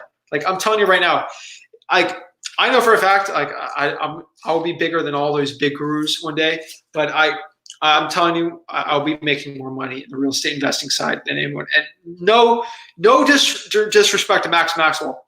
He's one of the few people that I know for a fact that makes more money on their actual business than he does in coaching. I love Max. He's a great dude. He'll be on my podcast one day, but I'm working on it, getting him on the podcast. But he's a great guy. I know for a fact, like, he doesn't sell big coaching programs. Like, he's here to help just like me. Like, that dude's good dude. Like, he makes more money in his business than he actually does coaching. So I don't look at his bank accounts, but I know just from talking around the guru space that he's a pretty good guy. But yeah, man, infopreneurs. Yeah, man. It's nuts, dude. But yeah, my real reason just to help you guys out. Like, no one helped me out when I was starting out, and if I can be a beacon of lights for someone, that's all I can ever ask. Like, I haven't spent one dime I haven't spent on advertising. I don't do like Facebook ads or anything. Like, I don't do it. I've done Facebook ads for the wholesaling side of the business, just for the personal company, like making money on it, but not for the coach. Like, no, man. It's if I'm good, then you guys will share it, and you'll like this video and subscribe, and maybe I can help. Like, honestly, I'm here to help everyone out. If I can help one more 17-year-old kid make money, that means the world to me. If I can help make one 6-year-old guy money, that's all it means to me. So, so last question I see here is, what are your thoughts on land trusts? Land trusts are extremely lucrative for subject to transactions. So what I mean by that is subject to transactions is if someone does a sub-2 deal, which means you're taking over the payments on the property, then you can be protected with that versus then if you actually buy it in your name or your corporation's name. But land trusts are pretty good on actually holding properties. Again, I'm not going to get on the legal jargon. I actually got some lawyers, really good real estate lawyers coming on the podcast. So you can ask them all the questions possible when it comes to that one. But overall, land trusts are really good, not for wholesaling, but for actually holding property, maybe for a rental, creative financing, it's a really good tool there. I don't see I have any more questions on here. So I guess I'll be signing off, guys. I really appreciate everything you guys are doing just to help me out, just to sharing my message out with you guys. Thank you so much. This standing desk really saved me because like I can stand up now. I can sit down for 2 hours, stand up. Honestly, I can go for 10 more hours here, but I'm not, just because I got a dog that needs to eat dinner. So go feed him. But thank you guys so much. I really appreciate it. Please smash that like button and subscribe. Again, I have more energy now than before I started 3 hours ago. So thank you guys so much. This is Zach Ginn, Flip with Rick, signing out. Thank you guys so much and have a blessed day. Stay safe, wear a mask, and have a good one. Thank you.